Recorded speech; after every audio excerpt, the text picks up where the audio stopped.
बंदी छोड़ सतगुरु रामपाल जी परमेश्वर जी की जय हो।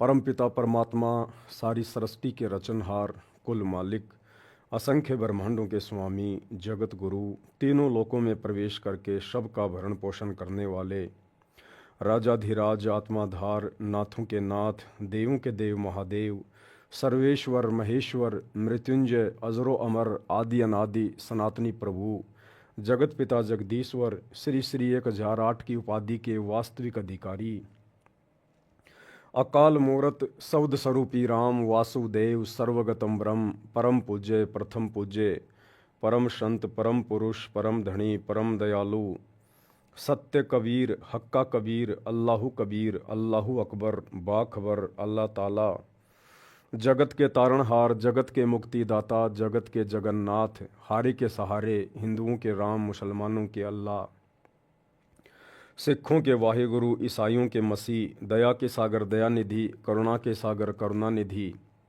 स्वयंभू परिभू, संकट मोचन, कष्ट हरण, मंगल करण, दुख भंजन, अविगत कबीर, निर्विकार निर्विषम परमात्मा, अलय अलेख सतगुरु, आदि अनादि सतगुरु, असली मर्यादा पुरुषोत्तम, असली राम, असली कृष्ण, असली घनश्याम, असली मुरारी, राजाओं के राजा, महाराजाओं के महाराजा, शहंशाहों के शहंशाह, सम्राटों के सम्राट, भगवानों के भगवान, अल्लाहों के अल्लाह, प्रभुओं के प्रभु, मसीहाओं के मसीह, सच्चे वाहिगुरु, बाबाओं के बाबा, पीरों के पीर, सेठों के सेठ, जगत सेठ, सावड़सा सेठ, सर्वगुण संपन्न, अनंत कोटि कलाओं के स्वामी, अनंत कोटि ब्रह्मांडों के नायक, योगियों में महायोगी, ध्यानियों में महाध्यानी, सिद्धों में परम सिद्ध, ज्ञानियों में तत्व ज्ञानी, ब्रह्म ज्ञानी, महाज्ञानी, परम ज्ञानी, सर्वश्रेष्ठ ज्ञानी, विज्ञानी, युवा कबीर, समर्थ कबीर, असमवात, अमित ओजा, सच्चे रहनुमा, करीम अल्लाह, सुभान अल्लाह, दुनिया के अंतिम पैगंबर, 8 सितंबर 1951 से गांव धनाना, जिला सोनीपत, हरियाणा, भारतवर्ष की पावन भूमि पे प्रकट रियल कल की भगवान श्री नारायण साकार हरि, श्री बाबा साहेब नूर अनंत परमात्मा, संत श्रोमणी सतगुरु रामपाल जी परमेश्वर जी के चरण कमल में साध संगति से जुड़े हुए देश विदेश से आप और हम सभी सत्सेवक भाई बहनों का अनंत कोटि दंडवत प्रणाम।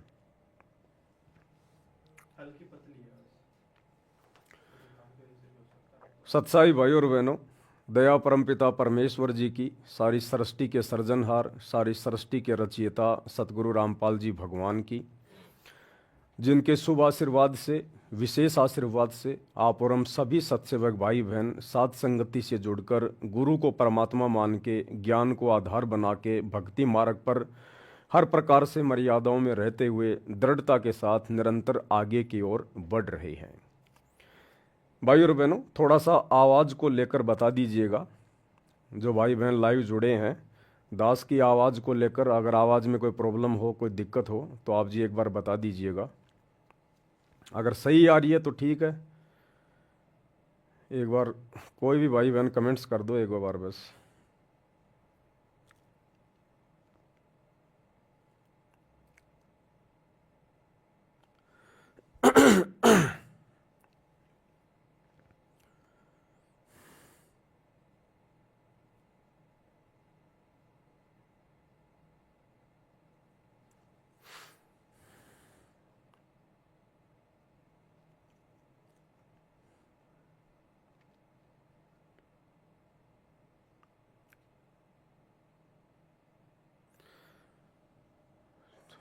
सतसाहिब जी ठीक है, दया परमात्मा की। वैसे सही है सब कुछ, लेकिन हल्की सी पतली है वो। सतसाई भाई और बहनों, बंदी छोड़ सतगुरु रामपाल जी भगवान की जय हो। भाई और बहनों, आप और हम वर्तमान में जिस दौर से गुजर रहे हैं, ये कोई सामान्य दौर नहीं है। दुनिया की नज़रों में उनकी दैनिक जो क्रिया होती है बस वही है, उसके अलावा उन्हें आगे पीछे का कुछ नहीं पता है। ना उन्हें आत्मज्ञान है, ना उन्हें परमात्म ज्ञान है, ना उनको ये पता कि मुझे ये मनुष्य जीवन क्यों मिला है, और मेरा मुख्य कार्य क्या है, जिस कार्य के लिए उस अल्लाह ने, उस परमेश्वर ने मुझे ये मनुष्य शरीर दिया, स्त्री या पुरुष का। लेकिन आप और हम चंद आत्माओं के ऊपर, जितनी भी आत्माएं वर्तमान में सतगुरु रामपाल जी परमेश्वर जी से जुड़ी हुई हैं, उनके शिष्य हैं, उनकी शिष्या हैं, आप और हमारा ये सौभाग्य है। आप और हम संसार की विशेष चुनिंदा आत्माओं में से कुछ एक आत्माएं हैं जो उस अल्लाह ने आप और हमारे ऊपर रजा बख्शी है, दया बख्शी है। जो दया, जो रजा उस परमेश्वर की, उस अल्लाह की वर्तमान में ब्रह्मा विष्णु महेश के ऊपर नहीं है, 33 करोड़ देवी देवताओं के ऊपर नहीं है, चारों शंकराचार्यों के ऊपर नहीं है, मुसलमान धर्म के बड़े से बड़े मुल्ला और मौलवियों के ऊपर नहीं है, जैन धर्म के किसी तीर्थकर के ऊपर नहीं है। वो दया गुरुदेव ने आज आप और हमारे ऊपर बख्शी हुई है।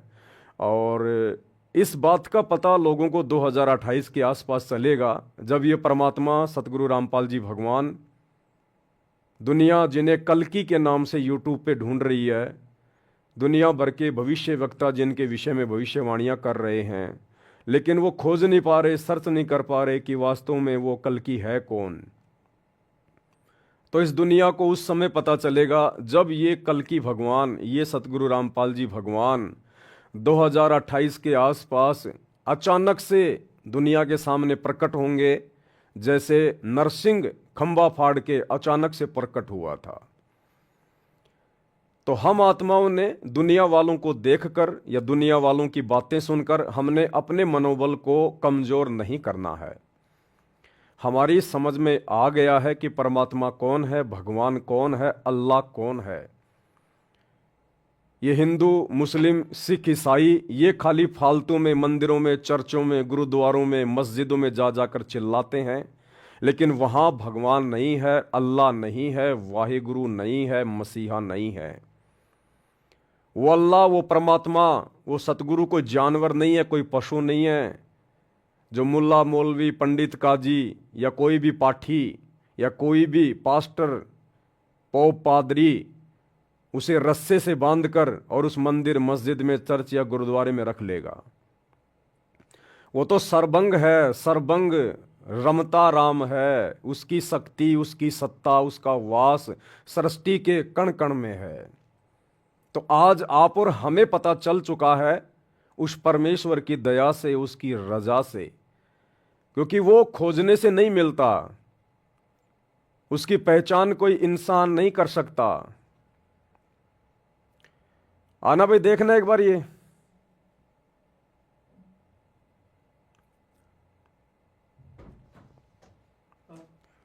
इसमें से गायब हो गई फोटो।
इसको दबा दो। उसको अभी एक बार क्लिक कर दो, मैं आऊंगा नहीं तो फिर उसमें दिखेगा। हाँ हाँ।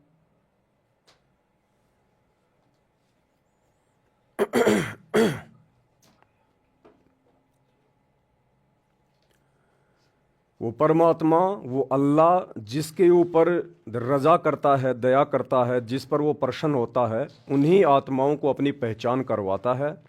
अन्यथा उस परमात्मा को कोई पहचान नहीं सकता, कोई जान नहीं सकता। तो वर्तमान में आप और हम चंद आत्माओं के ऊपर ये रजा हुई है, मेहर हुई है। वैसे सतगुरु रामपाल जी परमेश्वर जी के लाखों की संख्या में, करोड़ों की संख्या में फॉलोवर हैं, लेकिन उन लाखों करोड़ों में से भी केवल चंद सत्सेवक भाई बहनों के ऊपर ये रजा हुई है, दया हुई है। गुरुदेव ने हमारा ज्ञान योग खोला है, हमारी दिव्य दृष्टि खोली है, जो आज हमें गुरु के रूप में परमात्मा दिखाई दे रहे हैं, परमात्मा के दर्शन हो रहे हैं। तो भाई और बहनों, इस रजा को हम सभी भाई बहन इसी प्रकार से बरकरार रखें, और ये रजा बरकरार रहेगी गुरुदेव की मर्यादाओं में रहकर आजीवन उनकी सतभक्ति करते रहने से। अगर आपने मर्यादा तोड़ दी तो भले आप कितनी भक्ति कर लो, कितना आप जी कुछ भी अपने मन में श्रद्धा लगा के बैठे रहो, परमात्मा यानी गुरुदेव हमारे निकट भी नहीं है। हमारी वो बात नहीं बनेगी जिस मोक्ष के लिए हम दिन रात प्रयत्न कर रहे हैं, इतना संघर्ष कर रहे हैं। तो भक्ति हमारे लिए सबसे पहला काम है, सबसे पहला काम। हम कुछ भी करें, लेकिन हमने दो तीन चीजों का विशेष तौर पर ध्यान रखना होगा अगर अपने अल्लाह को प्रसन्न करना है तो। सबसे पहले उनके द्वारा हमें जो भक्ति क्रिया करने को दे दी गई है, पांचों यज्ञ, वो पांचों यज्ञ हमने नियमित करने हैं। 5 यज्ञ कौन कौन से बताए गुरुदेव भगवान ने? ज्ञान यज्ञ और ध्यान यज्ञ। ज्ञान यज्ञ क्या है? गुरुदेव के द्वारा जो सत्संग कर दिए गए हैं, प्रतिदिन उनके सत्संगों को सुनना ज्ञान यज्ञ। सत्संगों को ध्यान से सुनना ध्यान यज्ञ। गुरुदेव ने हमें जो तीनों समय की संध्या आरती दी है, जो त्रिकाल संध्या दी है, तीनों समय की आरतियां करना, विधि विधान से करना, यह है ज्ञान यज्ञ। और आरतियों को ध्यान देकर करना, वाणियां क्या कह रही हैं, अपने भटके हुए मन को रोककर तीनों समय की आरती करना, वो ध्यान यज्ञ। गुरुदेव ने हमें जो सतभक्ति मंत्र दिए हैं जाप करने के लिए, उन मंत्रों के ऊपर ध्यान लगा के जो विधि बताई है सुरति नृत्य मन और पवन से, उस विधि से मंत्रों का जाप करना ज्ञान यज्ञ और ध्यान यज्ञ में आता है। परमेश्वर की महिमा करना ज्ञान यज्ञ और ध्यान यज्ञ में आता है। तीसरा यज्ञ है हवन यज्ञ। यानी हमने अपने घरों में जो जो उपदेशी हैं, उन्होंने देसी घी का दीपक जलाना होता है। खड़ी बत्ती वाला देसी घी का दीपक उन भक्तों ने अपने घर पर जलाना है। और कोशिश करें, परमात्मा दया करें, 24 घंटे हमारे घरों में दीपक जलना चाहिए। 24 घंटे कोशिश कीजिएगा, अपने और जो खर्चे हैं उनको सीमित कीजिएगा, और कोशिश करें परमात्मा का दीपक 24 घंटे देसी घी का खड़ी बत्ती वाला हमारे घर में जलना चाहिए। और चौथी यज्ञ है दंडवत, यानी अपने गुरुदेव भगवान को दंडवत प्रणाम करना। दंडवत प्रणाम करने की भी गुरुदेव ने विधि बताई है। यदि आप आधीनी के साथ, आपके अंदर दासातन होना चाहिए, दास भाव होना चाहिए, और वो दिखावटी दास भाव नहीं चलेगा, दिखावटी आधीनी वाला भाव नहीं चलेगा। ये परमात्मा है, अंतर्यामी है, हम इसके सामने औपचारिकता नहीं कर सकते, ये हमारे हृदय में बैठा हुआ है। हम बाहर मार्केट में जहाँ भी काम धंधा करते हैं, जो भी अपना बिजनेस व्यवसाय करते हैं, वहाँ तो बार बार हम चिल्लाते हैं, लेबर के ऊपर चिल्लाते हैं, छोटी छोटी बातों के ऊपर मनमुटाव करते हैं, ऊंची आवाज़ में बातें करते हैं, 2 मिनट में हम गुस्सा हो जाते हैं, और जब घर पे आते हैं सुबह शाम तो हाथ जोड़ के गर्दन नीची करके दंडवत प्रणाम करते हैं। तो वो दंडवत प्रणाम परमात्मा स्वीकार नहीं करेगा। गुरुदेव ने बताया जो पतिव्रता स्त्री होती है, वो चाहे अपने घर पे रहे, चाहे घर से बाहर रहे, उसका आचार विचार व्यवहार बोलना चलना एक जैसा होना चाहिए। तो हम अपने गुरुजी के सामने दंडवत प्रणाम करते समय तो लंबा लेट रहे हैं, गर्दन नीची कर रहे हैं, नीची आवाज में बात कर रहे हैं, और बाहर मार्केट में, बाजार में या अन्य कोई भी व्यवसाय हमारा जैसा भी है, वहाँ हम चिल्ला रहे हैं, चीख रहे हैं, ये नुकसान कर दिया, इसकी भरपाई कौन करेगा, तुम लेबर हो या तुम क्या हो, तुम्हारा दिमाग है या पजामा है। तो परमात्मा उस दंडवत प्रणाम को जो दिखावटी है उसको स्वीकार नहीं करेगा। जब तक परमात्मा यानी सतगुरु अपने भगत के आचार विचार व्यवहार को, उसकी करनी और कथनी को एक जैसा नहीं देखेगा, तब तक परमात्मा उसके दिखावटी दंडवत प्रणाम को स्वीकार नहीं करेगा। और पांचवी यज्ञ है धर्म यज्ञ। धर्म यज्ञ यानी अपनी आमदनी का जो भी आप काम धंधा करते हैं, मेहनत मजदूरी नौकरी करते हैं, उसका 10वां हिस्सा, उसका 10% अंश अपने गुरुदेव भगवान के हाथों में दान करना धर्म के लिए। क्योंकि गुरु जो सुपात्र होता है वो केवल उसका सदुपयोग ही करेगा, वो वापस हमारी सेवा में लगाएगा, हमारे लिए ही व्यवस्थाओं में लगाएगा, भंडारे में लगाएगा। तो सुपात्र को दिया गया दान धर्म यज्ञ कहलाता है। और वर्तमान में जैसे हमारे गुरुदेव भगवान अपने मिशन के तहत कुछ समय के लिए आप और हमारे से दूर हिसार जेल में बैठे हुए हैं, ऐसी स्थिति में आज उनके नाम पर उनके परिवार ने धार्मिक धंधा खोल रखा है, जगह जगह सतलोक आश्रम खोल रखे हैं, जगह जगह नामदान सेंटर खोल रखे हैं। जबकि ये लोग कुपात्र हैं, ये लोग दान धर्म लेने के अधिकारी नहीं हैं, सुपात्र नहीं हैं। बहुत सारे भाई बहन इनके झांसे में फंसे हुए हैं, लेकिन जो ज्ञानी आत्मा है वो ऐसी गलती नहीं करेगी वर्तमान में, क्योंकि वर्तमान में गुरुदेव की गैर हाजिरी में आज हमारी परीक्षा चल रही है। तो वर्तमान में धर्म यज्ञ कहाँ करें, कैसे करें? पहली बात तो ऐसी विशेष परिस्थितियों में यदि हम धर्म यज्ञ नहीं कर पाते हैं तो हमें दोष नहीं लगता है, क्योंकि हम तो करना चाहते हैं, लेकिन हमारे गुरुदेव भगवान हिसार जेल में बैठे, हमारी मजबूरी है। बाहर जितने भी लोग हैं सब कुपात्र हैं, कोई भी सुपात्र नहीं है। तो दें तो किस आश्रम में दें, कहाँ दें? तो हमारे सामने दो ही विकल्प हैं, या तो हम ज्योति पाठ और दान का अपने घर पर जहां दरबार साहिब लगा रखा है, अपने गुरुदेव को परमेश्वर मानकर हम दंडवत प्रणाम करके और संकल्प कर लें कि ये गुरुदेव दास आपके चरणों में ज्योति का, पाठ का या वैसे दान का संकल्प करता है, आप इसको स्वीकार करने की कृपया करें। और गुरुदेव जब आप आश्रम में आ जाओगे उस समय दास आपके चरणों में ये सेवा राशि सौंप देगा। दूसरा तरीका है, यदि आप अपने गुरुदेव भगवान को प्रतिदिन भोग लगा रहे हैं, प्रतिदिन आप उनको इष्ट मान के, परमेश्वर मान के, गीता अध्याय 3 श्लोक 13 के अनुसार भोग लगा रहे हैं, तो ये आपका धर्म यज्ञ में काउंट होता है, ये आपका धर्म यज्ञ में काउंट होता है। कोई भगत भाई बहन हमारे घर पर आते हैं, प्यार प्रेम से भंडारा खिलाओ, उनकी सेवा करो, वो भी धर्म यज्ञ में आता है। और वर्तमान में गुरुदेव का मिशन है साध संगति। साध संगति में जो भी सेवा होती हैं वो परमेश्वर के अनुरूप होती हैं, उनकी प्रेरणा के अनुसार होती हैं। तो साध संगति में जब भी कोई सेवा चलती है, आप जी जैसा भी आपको परमात्मा प्रेरणा करें, आप अपना योगदान उसमें कर सकते हैं, क्योंकि यहाँ आपके एक भी रुपये का किसी भी प्रकार से दुरुपयोग नहीं होगा। जो भी होगा परमात्मा की सेवा में होगा, लोग दिखावे में नहीं होगा, मान बढ़ाई में नहीं होगा, राजनीति में नहीं लगेगा, गुंडों की सीबीआई जांच में नहीं लगेगा, जाटों के आरक्षण में नहीं लगेगा, और स्टेडियम बनाने में नहीं लगेगा, किसी की धर्मशाला बनाने में नहीं लगेगा, काल पुजारियों के लिए भंडारे लगाने में नहीं लगेगा। यहाँ जो लगेगा केवल परमात्मा की सेवा में लगेगा। भाई और बहनों, क्या है, आने वाले समय में परमेश्वर ने भी इस गंदे लोक को छोड़कर अपने सतलोक में जाना है, और जाने के बाद परमात्मा ने हजारों वर्षों तक, जब तक उनका ये भक्ति मार्ग चलेगा, परमात्मा ने यहाँ व्यवस्थाओं को भी संभाल के रखना है। तो रिहर्सल परमात्मा उसकी पहले से ही करवाएगा कि वो कौन आत्मा होंगी, कैसी आत्मा होंगी, जिनके मार्फत आगे हजारों साल मेरा मार्ग चलेगा। तो मेरे बच्चे उनके ऊपर विश्वास करें, ज्ञान को आधार बनाकर।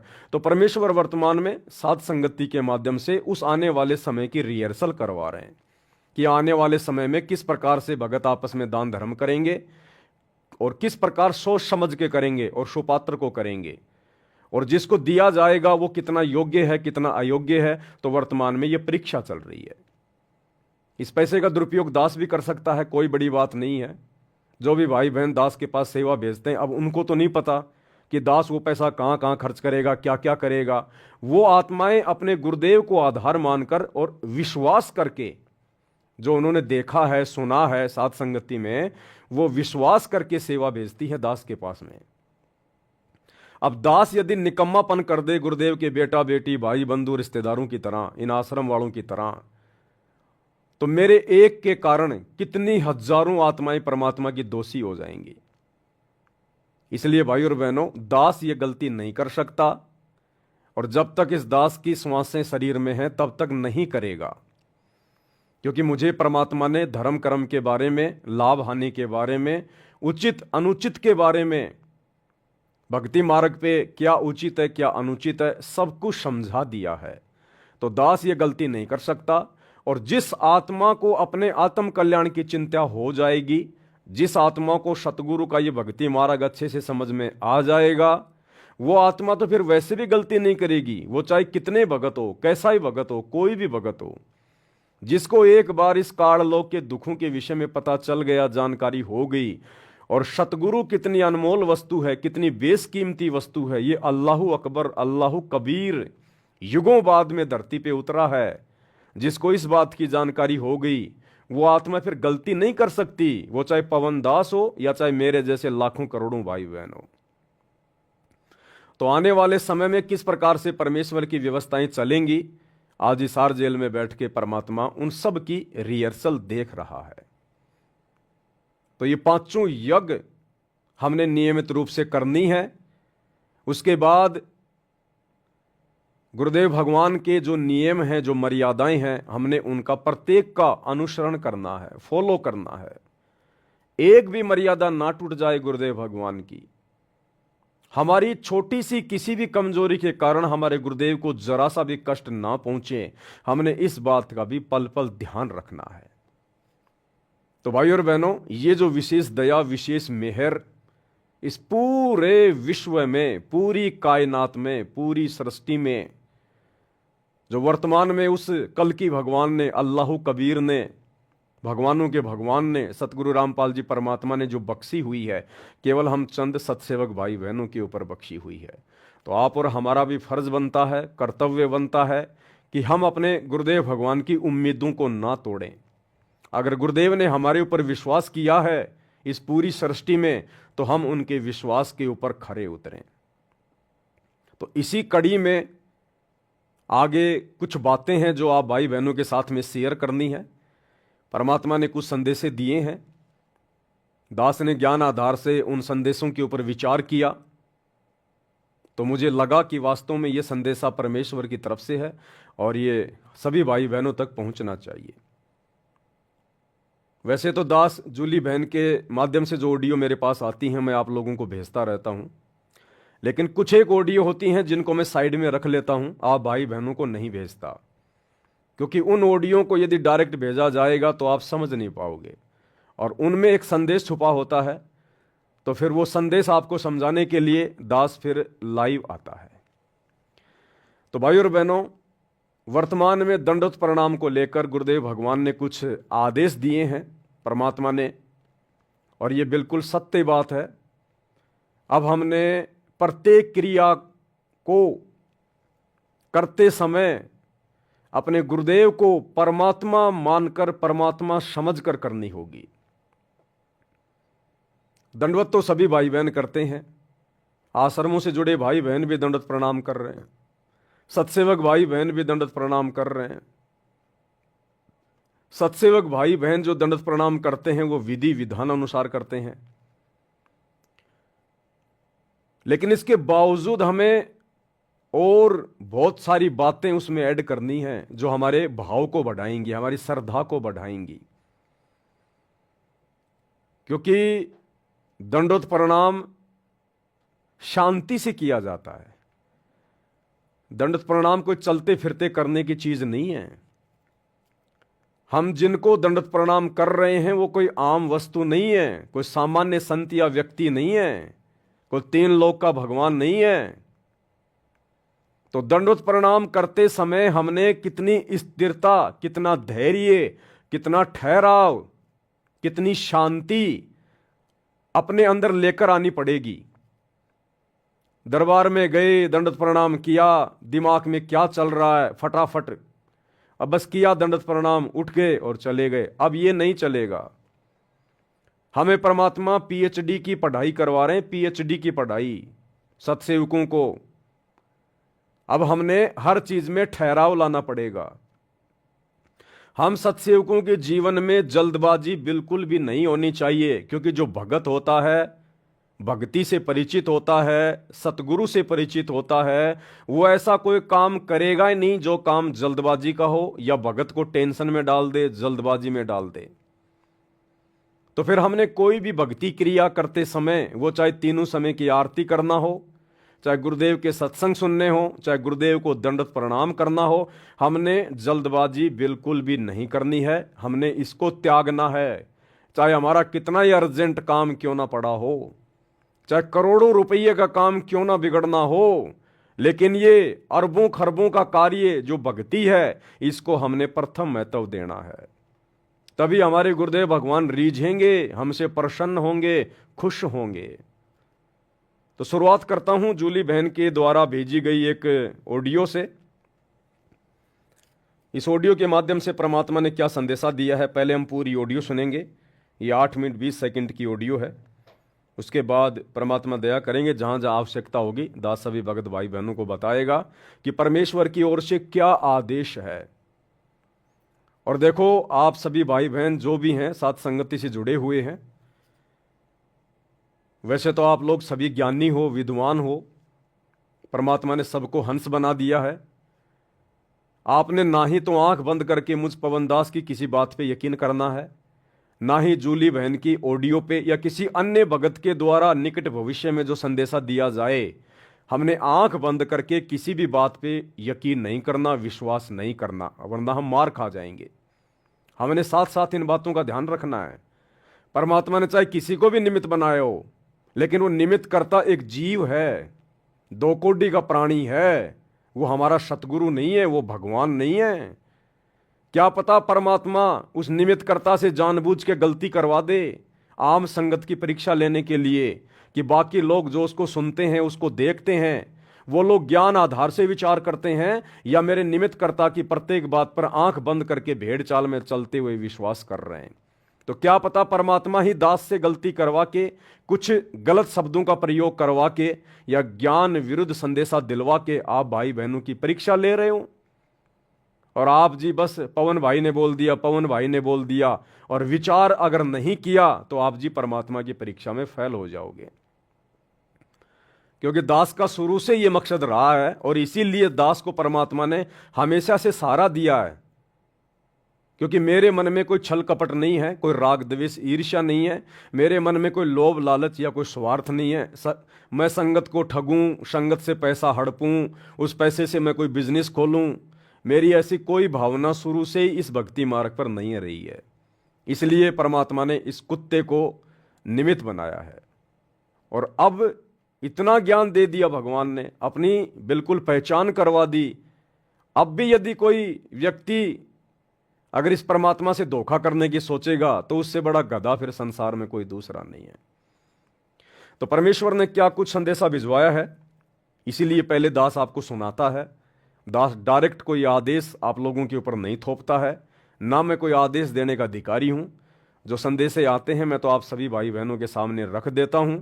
आपको लगे कि ये बातें अपनाने से भक्ति में हमें कुछ फायदा ही है, नुकसान नहीं है, तो आप उनको अपना सकते हैं। आपको लगता है कि ये जो बातें बताई जा रही हैं ये गुरुदेव के ज्ञान के विरुद्ध हैं, तो आप जी बाध्य नहीं है, आप उन बातों को ना मानिएगा। बंदी छोड़ सतगुरु रामपाल जी भगवान जी की जय हो। जय हो बंदी छोड़ की लौट पानी और की। सत्ताई भाई जी, दास जी परमात्मा जी की अभी चरण सेवा कर रही थी, तो मालिक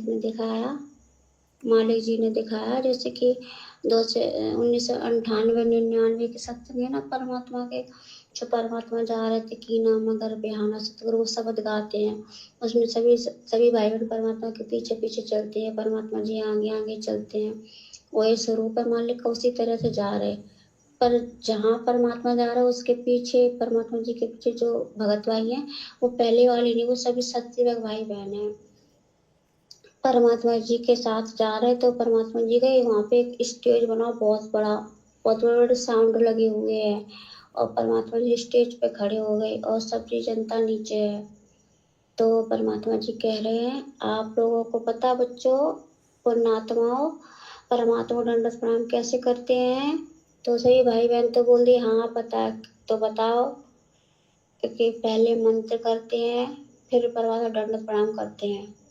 तो परमात्मा जी कह रहे हैं पहले परमात्मा को बैठ के परमात्मा को दंडवत प्रणाम किया जाता है, फिर जिसके पास प्रथम नाम सत्यनाम है उसका जाप करो और जो भगत आत्माएं संकल्प इच्छा से जुड़ी हैं वो परमात्मा जी का समर्थ साहेब रत्न उजागर की वाणी बोलकर वो परमात्मा जी को दंडवत प्रणाम करेंगे। क्योंकि जैसे जैसे भक्ति मार्ग में आगे बढ़ते जाओगे वैसे वैसे कोर्स विषय चेंज होते जाएंगे। तो अब तुम पीएचडी के बच्चे हो चुके हो तो अब तुम एक क्लास की थोड़ी पढ़ाई करोगे कि आज से आना और आज से हम अभी तुम्हें शोभा नहीं देता है। तो दासी ने कहा कि परमात्मा जी गुरु जी दासी तो ऐसे करती है, पवन भैया ने बताया है कि मैं बैठ के परमात्मा को देखना चाहिए उनके स्वरूप को, फिर हमें चिंतन मनन करके और फिर दंडवत प्रणाम करना चाहिए। तो दासी ऐसे करती है गुरु को कीजिए दंडवत कोटि कोटि सॉरी भगवान जी कर जोर विनती करूं धरूं चरण पसी सतगुरु रामपाल जी भगवान जिन दियो नाम बख्शिश। ऐसे करके ऐसे एक शब्द बोल के मालिक फिर आपको दंडवत प्रणाम दासी करती है। तो परमात्मा जी कह रहे थे ये शब्द को भी बोलना है और समय साहिब रत्न की वाणी को भी बोलना है। और पवन भैया जी आप जी भी स्टेज पे हो परमात्मा के साथ। परमात्मा कह रहे अब तुमने जैसे जैसे मैंने तुझे बताया था तुमने इनको समझा दिया ना। तो परमात्मा गुरु जी से पवन भैया जी आप जी कह रहे हो हाँ मालिक आप जैसे बताया था सभी भाई बहन वैसे दंडवत प्रणाम करते हैं। अच्छा बहुत ठीक है। और फिर परमात्मा कह रहे जैसे कि सर पढ़ाते ना स्कूल में तो सब एक साथ एक सुर में बोलते हैं सब बच्चे, इसी तरह परमात्मा बोल रहे हैं। तो आज से बच्चों को कैसे दंडवत प्रणाम करोगे? सभी भाई बहन कह रहे जी मालिक जैसे आप बताओगे। हाँ तो हमने कैसे बताया आपको गुरु जी ने? तो सब भाई बहन कह रहे मालिक जी आपने बताया कि समृद्ध साहिब रत्न उजागर की वाणी साथ में दंडवत प्रणाम करना है जो भाई बहन जुड़े हुए हैं वो, और बाकी का पवन बेटा तुम्हें समझा देगा। पवन बेटन को समझा देगा ना। तो पवन भैया आप जी ने कहा जी मालिक और सभी भाई बहन कह रहे जी मालिक। तो पवन भैया ने आपको कैसे बताया था दंडवत प्रणाम करने के लिए? तो सभी भाई बहन बता रहे परमात्मा पवन भैया ने बोला था कि हमें ऐसे बैठ के परमात्मा को स्वरूप देख करके मंत्र का जाप करके फिर दंडवत प्रणाम करना। हाँ बेटा ऐसे करना पर आप भक्ति मार्ग में और चेंजिंग होंगी और एक गधे घोड़े की तरह थोड़ी दंडवत प्रणाम करना आए और लौट कर नहीं, अब ये नहीं चलेगा। तुम्हारा गुरु तुम्हारे हृदय में विराजमान है और गुरु जी हर गतिविधि पर नजर रखता है। और अगर तुम फॉर्मेलिटी करोगे भक्ति मार्ग में तो परमात्मा भी फॉर्मेलिटी करेगा। इसलिए तुम्हें और जो है ना जो सुमरन करना है एकाचित्र होकर सुमरन करना है, एक जगह बैठ के सुमरन करना, ना कि चलते फिरते खाते पीते नहीं। अब बेटा ये नहीं चलेगा। अब तुम पीएचडी के बच्चे हो चुके हो। तो सब लोग कह रहे जी मालिक जी ऐसे करके एक सुर में सभी लोग बोले। परमात्मा कह रहा हाँ अब तुम्हें कुछ याद आया? तो सब लोग कह रहे जी परमात्मा जी हाँ आगे चल के और पवन बेटा तुम्हें और अच्छे से समझा देगा ना बेटा? तो पवन भैया जी आप जी कह रहे जी मालिक। इसी तरह से परमात्मा समझा रहेंगे कि हमें जब सुमरन करना है तो एकांत जगह पे बैठ के परमात्मा के चिंतन मन में ध्यान लगाना, ना कि घर के कामों में हमें ये करना वो करना नहीं। अगर तुम ऐसा करोगे तो वो बंदी छोड़ है, तुम उसके साथ चालाकी करोगे तो बंदी छोड़ भी तुम्हें चालाकी करेगा, छोड़ेगा नहीं। और अब बेटा तुम लास्ट की 2 सीढ़ी तुम्हारी रह गई है सतलोक चढ़ने के लिए और बाकी की सीढ़ी तुम चढ़ चुके। अगर तुम ये 2 सीढ़ी छोड़ दोगे ना चढ़ने के लिए तो आप यहाँ से गिरोगे। आपको पता है आपका सर में लगेगी, हाथ पैर टूटेंगे, पता नहीं ढुलकते ढुलकते कहाँ गिरोगे जाके, फिर पता नहीं कितने दिन में तुम उठ पाओगे। तो इससे अच्छा है कि सही सलामत ऊपर की लास्ट जो 2 सीढ़ी रहेगी इन्हें भी चढ़ना है कि नहीं? सही भाई बहन कह रहे जी मालिक। इसी तरह से परमात्मा जी कह रहे हैं हमने जैसे जैसे पवन बेटा को बताया था भक्ति मार्ग में उसी तरह से पवन बेटा ने तुम सबको बताया ना। तो सभी भाई बहन कह रहे जी मालिक, हाँ आप तुम बहुत होशियार होते जा रहे हो और फॉर्मेलिटी बिल्कुल भी नहीं चलेगी भक्ति मार्ग में। अब सब नियम कायदे जैसे जैसे भगत आगे बढ़ेंगे उनके चेंज होते जाएंगे। तो पवन भैया आप जिसे परमात्मा कह रहे हैं बेटा इनको अच्छे से और समझा देना। आपके जो भाई बहन है ना बहुत भोले, कुछ तो समझ जाएंगे, वो कुछ नहीं समझ पाएंगे। आपको पता है ना आपका गुरु जी क्या है, आपका गुरु जी संदेशा कुछ देता है, बताना कुछ चाहता है। शॉर्ट में आप जानते हो ना, तो पवन भैया जी आप जी कह रहे जी मालिक, सर झुका के जी मालिक, अच्छे से इनको समझा देना ताकि ये भक्ति मार्ग को त्रुटि ना करें। और परमात्मा जी इसी तरह से कह रहे बेटा भक्ति मार्ग में तुम्हें दृढ़ता के साथ में आगे बढ़ना है, बिल्कुल भी किसी के देखने में बहकाव में नहीं आना है। समय अब बीतता जा रहा है और तुम्हें जल्दी जल्दी भक्ति मार्ग में आगे बढ़ना है। तो सभी भाई बहन कह रहे हाँ परमात्मा आपकी दया रहेगी, दया करना परमात्मा। तो परमात्मा कह रहे दया करेंगे। देखो अगर तुम्हारा गुरु दुनिया की नज़र में तुम्हारा गुरु जेल में है, पर हकीकत में तो तुम्हें पता है तुम्हारा गुरु तुम्हारे हृदय में विराजमान है। अगर तुम्हारा गुरु तुम्हारे हृदय में विराजमान नहीं हो तो एक काल तुम्हें कच्चा चबा जाए, कच्चा खा जाए, एक पल के लिए तुम्हें नहीं छोड़े। तुम्हारा गुरु एक क्षण के लिए तुम्हें नहीं छोड़ता। जैसे गऊ अपने बच्चे पे नजर रखती है, इसी तरह गुरु तुम्हारा तुम पे नजर रखता है और हृदय में निवास करता है। और हृदय में परमात्मा निवास करता है, वहां पे बैठ के सब गतिविधि पर ध्यान देता है। चालाकी बिल्कुल भी नहीं चलेगी, दिखावा भक्ति मार्ग बिल्कुल भी नहीं चलेगा। इसी तरह परमात्मा ये सब बता रहे हैं और आपको समझा रहे हैं कि बेटा इन्हें अच्छे से समझा देना।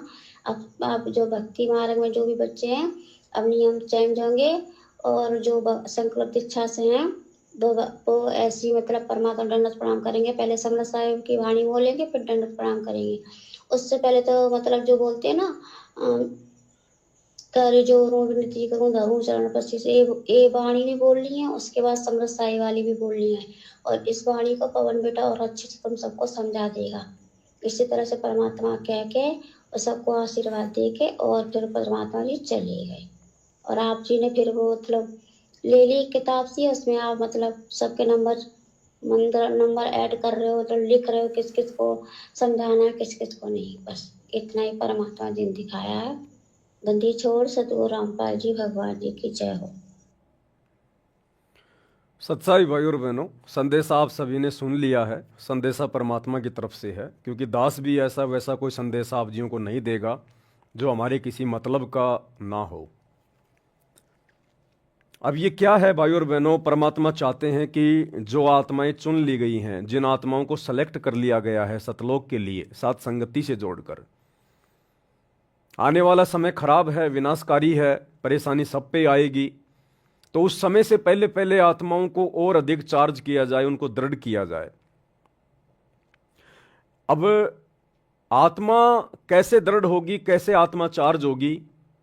जब सतगुरु रूपी चार्जर लगेगा, सतगुरु हम पे प्रसन्न होगा, खुश होगा, मेहरबान होगा। इन बातां के पाइए कर सतगुरु नजर निहाल, राजी कर सतगुरु रूठे नू। हम लाख जन्म भक्ति कर लें, लाख मालाएं फेर लें, कितना ही दान धर्म कर दें, अगर हमारा सतगुरु हमसे प्रसन्न नहीं हुआ तो हमारी भक्ति व्यर्थ जाएगी। व्यर्थ का मतलब जो भक्ति हमने की है परमात्मा उसका प्रतिफल तो दे देगा, लेकिन मोक्ष नहीं हो पाएगा। तो हमने गुरु को प्रसन्न करना है, खुश करना है, गदगद करना है गुरुदेव भगवान को। नुक्ते ऊपर रीजे गारे करोड़ कर्म जल जाएं तुम्हारे। हमने अब नुक्ते पैदा करने पड़ेंगे, नुक्ते। और इस कलयुग की बिचली पीढ़ी में सबसे बड़ा नुक्ता केवल एक ही है। यदि आपने अपने गुरु को अपने हृदय से, अपनी आत्मा से, मन कर्म वचन से परमात्मा मान लिया, कबीर भगवान मान लिया, अल्लाहों का अल्लाह मान लिया, तो ये परमात्मा आपके ऊपर अति प्रसन्न होगा, गदगद होगा, गदगद। तो बात करते हैं आज के इस संदेश की जो परमात्मा ने जूली बहन के माध्यम से भिजवाया है। परमात्मा ने कहा कि बच्चों तुम कैसे दंडवत करते हो? तो सभी भाई बहनों ने बताया कि परमात्मा जैसा आपने पवन भगत जी को निमित्त बनाया और हमारे तक जो संदेशा आया उस हिसाब से परमेश्वर हमने आपके सत्संगों में देखा, आपकी पुस्तकों में देखा।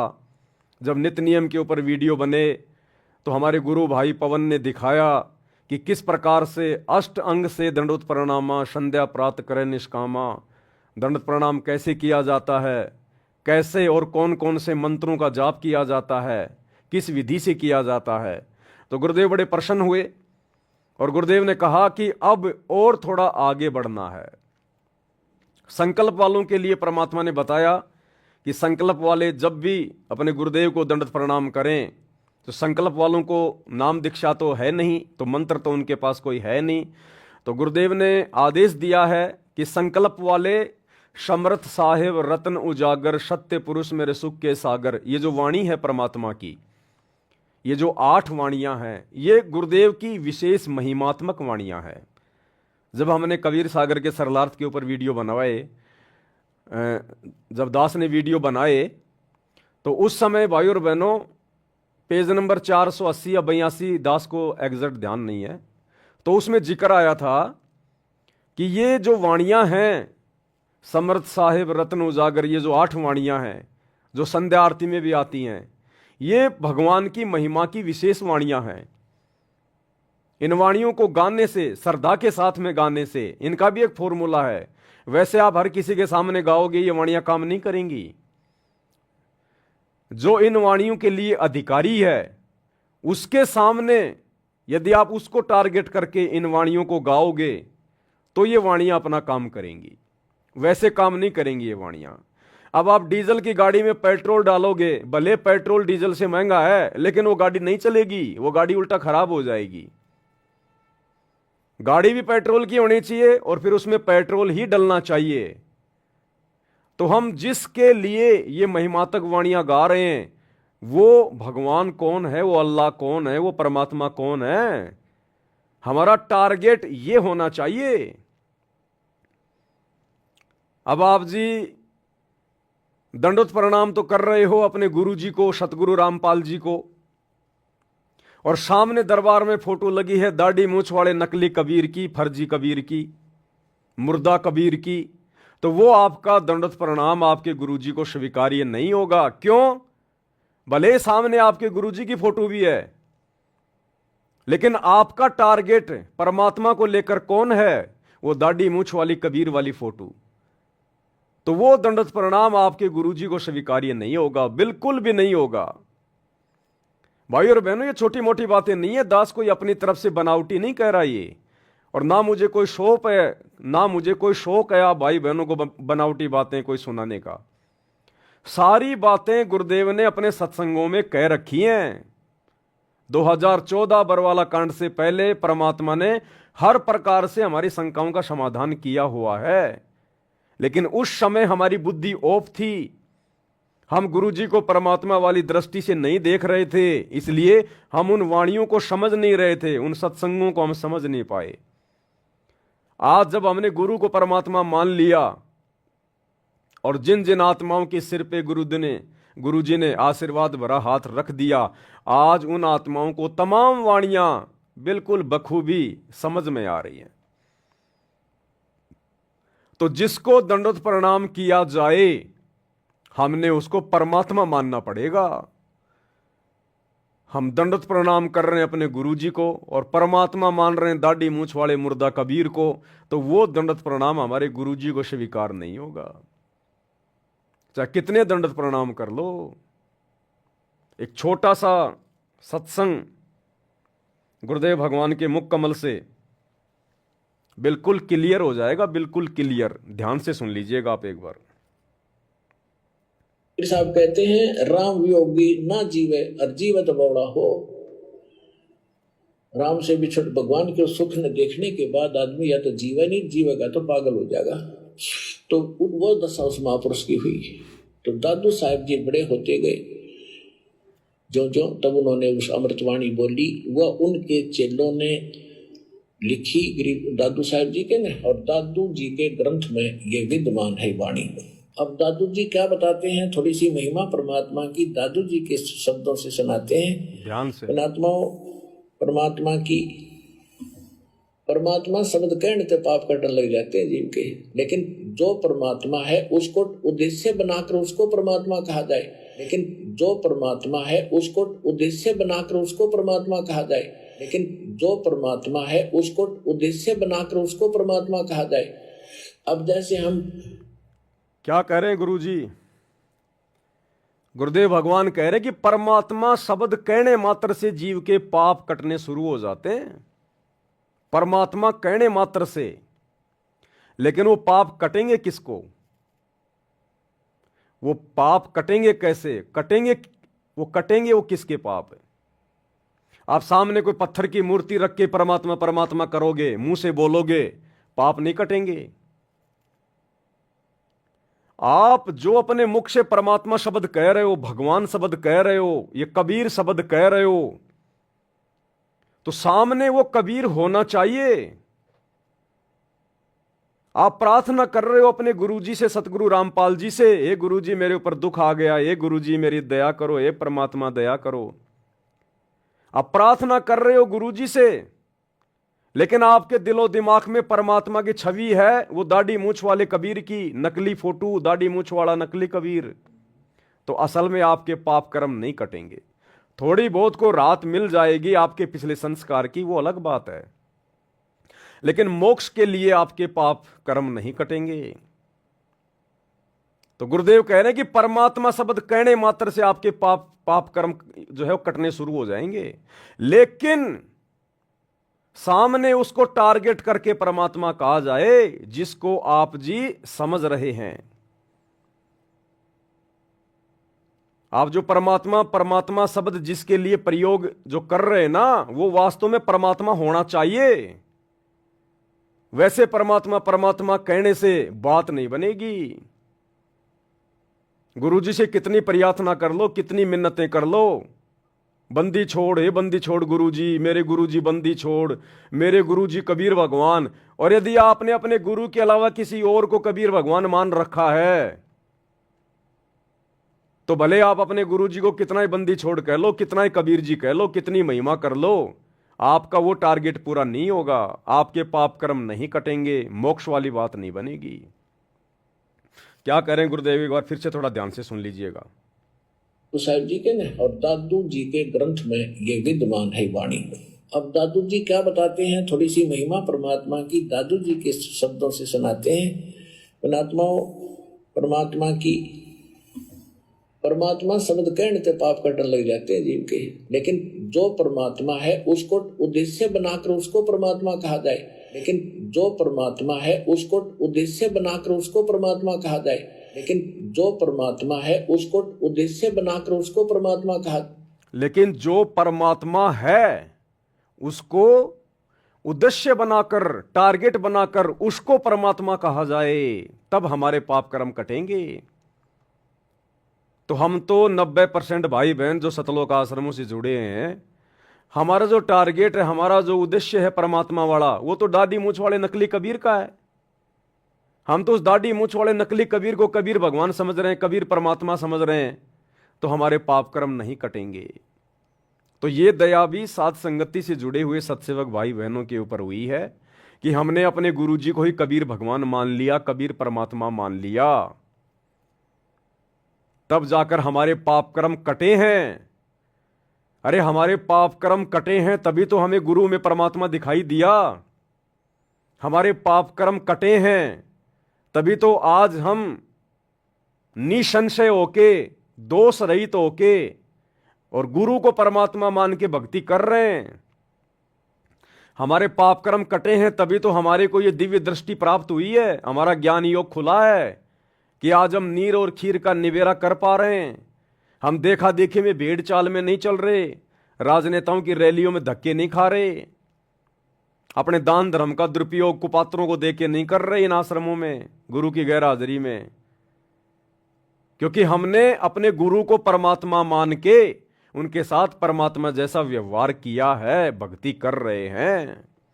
तब जाकर हमारे अंदर वो खौफ, वो डर, वो भय पैदा हुआ है कि असल में कबीर, असल में परमात्मा तो तेरा गुरु है जो धरती पे प्रकट है, और गलतियां कर दी तो छिपने के लिए कहीं जगह नहीं मिलेगी।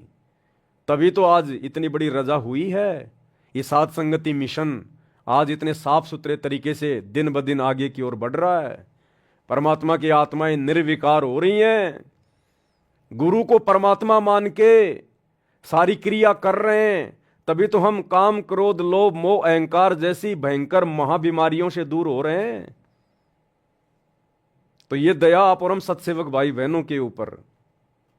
तो अब जो आदेश है जो गुरुदेव भगवान का, और ये बिल्कुल सही है भाई और बहनों, हमने तो अपने भाव को, अपने श्रद्धा को निरंतर आगे की ओर बढ़ाते हुए चलना है। तो वैसे तो सभी भाई बहन विधि विधान से ही दंडवत प्रणाम करते हैं, इसमें कोई दो राय नहीं है, कोई संशय नहीं है, जैसा गुरुदेव ने सत्संगों में बताया, अपनी पुस्तकों में लिखा। लेकिन हमने तो परमात्मा को रिझाना है, प्रसन्न करना है। तो अब हम सभी भाई बहन क्या करेंगे? ये कोई आदेश नहीं है, इसको कोई आदेश ना समझे। बोलने को कोई कुछ भी बोल सकता है, मैं भी बोल ही रहा हूं, आपके ऊपर थोप नहीं रहा हूं। ये मार्ग जबरदस्ती थोपने का नहीं है। आपको अच्छा लगे तो कीजिए, ना लगे तो ठंडे बस्ते में डाल दीजिएगा। अब हम सभी भगत भाई बहन, क्योंकि हमें पता चल गया कि गुरु क्या है, गुरु स्वयं अल्लाहु अकबर अल्लाहु कबीर है, ये भगवानों का भगवान है। तो अब हम सभी भगत भाई बहन जब भी अपने गुरुदेव भगवान को दंडवत प्रणाम करें, दरबार साहिब में या कहीं भी किसी भगत के घर पर जाकर करें, साथ संगति में करें, हम कहीं भी अपने गुरुदेव भगवान को दंडवत प्रणाम करें, तो सर्वप्रथम हम दरबार साहिब के सामने खड़े होके आधीनी के साथ में, गर्दन नीची करके आधीनी के साथ में, सबसे पहले हम अपने गुरुदेव भगवान की महिमा करेंगे। सबसे पहले 8 वाणियां हम बिल्कुल इत्मीनान से, शांति से, कोई जल्दबाजी नहीं होनी चाहिए, कोई हड़बड़ी नहीं होनी चाहिए। अगर कोई अर्जेंट काम है तो पहले वो काम कर लो अपना। परमात्मा वाला काम बिल्कुल शांति से करेंगे, आराम से करेंगे, क्योंकि हमें पता है कि जो हम दंडवत प्रणाम करने जा रहे हैं वो एक यज्ञ है, एक अश्वमेघ यज्ञ। जो अश्वमेघ यज्ञ पांडवों ने द्वापर में की थी, उसमें कितना कितना घी, कितना कितना सामान लगता है। उस अश्वमेघ यज्ञ का फल यदि हमें चाहिए वास्तव में मोक्ष के लिए, तो हमने विधिवत अपने गुरुदेव भगवान को दंडवत प्रणाम करना पड़ेगा। और उस एक अश्वमेघ यज्ञ को सफल करने के लिए द्वापर में पांडवों ने अरबों खरबों रुपए बर्बाद कर दिए, अरबों खरबों रुपए। और उसको सफल करवाने के लिए जब शंख नहीं बजा, तो 5 पांडव, वो दिल्ली का राजा युधिष्ठिर भी नंगे पांव सुपच सुदर्शन की झोपड़ी में गया, नंगे पैर जाकर दंडवत प्रणाम किया, उस एक यज्ञ को सफल करवाने के लिए। और वो अश्वमेघ यज्ञ का फल हमें मात्र 1 मिनट में मिल रहा है, मात्र 1 मिनट में। तो क्या 1 मिनट के लिए हम शांति नहीं रख सकते? अपने आप को दुनिया भर की चिंताओं से, 100 प्रकार के काम धंधों के टेंशन से दूर नहीं कर सकते? हमने तो सब कुछ सोचना विचारना बंद कर देना चाहिए जब हम अपने गुरुदेव भगवान को दंडवत प्रणाम करें, क्योंकि सारे कार्य तो उन्हीं से हो रहे हैं। बिगड़ भी गया तो संभालने वाला भी वही है। और सच्ची श्रद्धा से गुरु को दंडवत करने वाले के काम बिगड़ते भी नहीं है। तो वैसे तो हम सभी भगत भाई बहन सुबह उठते ही सबसे पहले मंगलाचरण करते हैं, फिर समर्थ साहिब, रत्न उजागर, ये 8 वाणियां बोलते हैं। ये तो हमारा रूटीन है, ये तो रहेगा, इसमें तो कोई दिक्कत नहीं है, कोई दो राय नहीं है। लेकिन जब हम दरबार साहिब में जाएं दंडवत प्रणाम करने के लिए, तो अब हम सभी भगत भाई बहनों ने क्या करना है आगे से, अपने गुरु जी को प्रसन्न करने के लिए, रिझाने के लिए। और हमारे भाव भी बनेंगे। परमात्मा यही तो चाहते हैं कि भाव बने, इनकी श्रद्धा बने, इनके अंदर गुरु जी के प्रति प्रेम और ज्यादा बढ़े। क्योंकि बिना प्रेम के हम सतलोक जा नहीं पाएंगे। बिना प्रेम पावे नहीं चाहे करोड़ समाधि ला, प्रेम केवल अपने गुरु जी में। तो अब हम जब भी दंडवत प्रणाम करें दरबार साहिब में या कहीं भी, तो सबसे पहले हम दरबार साहिब में जाके हाथ जोड़ के खड़े हों आधीन भाव से। और उसके बाद ये 8 वाणियां हम सभी भगत भाई बहन खड़े होके गाएंगे। समरथ साहिब रतन उजागर, सत्य पुरुष मेरे सुख के सागर। जूनी संकट मेटो गुसाई, चरण कमल की मैं बलि जाही। भाव भगति दी जो परवाना, साधु संगति पूर्ण पद ज्ञाना। जन्म कर्म मेटो दुख धुंधा, सुख सागर में आनंद कंदा। निर्मल नूर जहूर जुहारम, चंद्र गता देखो दीदारम। तुम हो बंकापुर के वासी, सतगुरु काटो यम की फांसी। मेहरबान हो साहिब मेरा, गगन मंडल में दीजो डेरा। चक्वे चिदानंद अविनाशी, रिधि सिद्धि दाता सब गुण राशि। पिंड पराण जिन दीन दाना, गरीब दास जाकू कुर्बाना। पिंड पराण जिन दीन दाना, गरीब दास जाकू कुर्बाना। तो ये परमात्मा की विशेष महिमात्मक वाणियां हैं। इनमें हमने सब कुछ मांग लिया, हमने और कुछ भी मांगने की जरूरत नहीं है। हमने सब कुछ मांग लिया परमात्मा से। और बार बार जब हम इस प्रकार से गुरुदेव की महिमा करेंगे निष्काम भाव से, हमारे अंदर कोई इच्छा नहीं होनी चाहिए कि इन वाणियों के माध्यम से मैं गुरु जी से कुछ मांगूं, कुछ मांग रहा हूं। नहीं, हमने तो केवल उनकी महिमा में वाणियां उनको समर्पित करनी है। लेना देना वो परमात्मा पे छोड़ दो। जब लग भक्ति सह कामना, तब लग निष्फल सेव। कहे कबीर वे क्यों मिले निष्कामी निज देव। तो इन वाणियों में सब कुछ आ गया। हमने इन वाणियों में संसार का धन भी मांग लिया जितना हमें आवश्यक है। हमने अपने स्वस्थ शरीर के लिए भी हमने परमात्मा से कामना कर ली, हमने प्रार्थना कर ली। जन्म मरण का रोग समाप्त करवाने के लिए भी हमने परमात्मा से जो है प्रार्थना कर ली। हमने सब कुछ मांग लिया, हमने इन वाणियों में सब कुछ मांग लिया। लेकिन परमात्मा इन वाणियों को उस समय स्वीकार करेगा जब आप सच्चे भाव से, सच्चे हृदय से और एकमात्र अपने गुरु को ही अपना परमात्मा मान के उनके सामने वाणियां बोलोगे।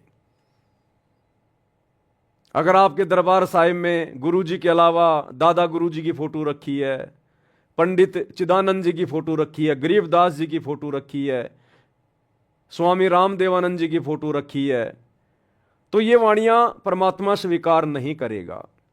क्योंकि आपके दरबार में तो 5-5 पति बैठे, 5-5 पति, और 5-5 पतियों वाली औरत कभी भी सुखी जीवन नहीं जी सकती। महाभारत की द्रौपदी का उदाहरण है। हमने पतिव्रता पद पे आकर ये वाणियां अपने गुरुदेव को समर्पित करनी पड़ेंगी सच्चे हृदय से। हमारे शौपन में भी गुरुदेव के अलावा दूसरा कोई कबीर भगवान नहीं होना चाहिए। शौपन में भी तब ये वाणियां गुरुदेव को स्वीकार होंगी। और कहते हैं राम नाम रटते रहो जब तक घट में प्राण, और कबू तो दीनदयाल के भिनक पड़ेगी कान। कभी न कभी तो गुरुदेव हमारे इन शब्दों को लेंगे, कभी न कभी तो गुरुदेव हमारे इन शब्दों को सुनेंगे। सुनने को तो गुरुदेव हमेशा ही सुनते हैं, लेकिन जिस दिन हम सच्चे भाव से सुनाएंगे उस दिन गुरुदेव इनको सुनेंगे। जाकी रही भावना जैसी, प्रभु मूरत उन देखी वैसी। तो जिस सच्चे भाव से, सच्ची श्रद्धा से हम अपने गुरुदेव के सामने उनकी महिमा करेंगे, ये वाणियां बोलेंगे, उसी श्रद्धा से परमात्मा उसी हिसाब से उन वाणियों को स्वीकार करेगा और अपना आशीर्वाद देगा। कहते हैं ना, जितना गुड़ डालोगे उतना ही मीठा होगा। मुंह से मीठा मीठा कहने से बात नहीं बनेगी। जितना मीठा डालोगे दूध में या चाय में, वो उतना ही मीठा होगा। चाय बनाते समय मीठा मीठा, चीनी चीनी, शक्कर शक्कर करोगे तो वो चाय, वो दूध मीठा नहीं होगा।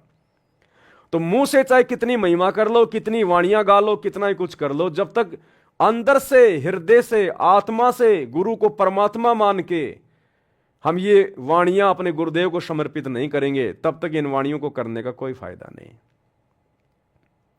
तो सबसे पहले गुरुदेव के दरबार में खड़े होके, और वाणियां हमने जल्दबाजी में नहीं बोलनी है, हड़बड़ाहट में नहीं बोलनी है, नहीं तो फिर फॉर्मेलिटी हो जाएगी, औपचारिकता हो जाएगी। एक एक शब्द हमारे दिल की गहराइयों से बाहर आना चाहिए। हो सके तो रोना आना चाहिए, अंदर से रोना।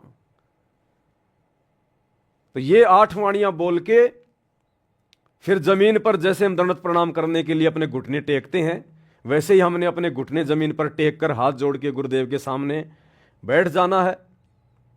फिर हमने परमेश्वर की एक वाणी बोलनी है, कर जोड़ूं बिनती करूं धरूं चरण पर शीस, सतगुरु रामपाल जी भगवान ने दियो नाम बख्शीश।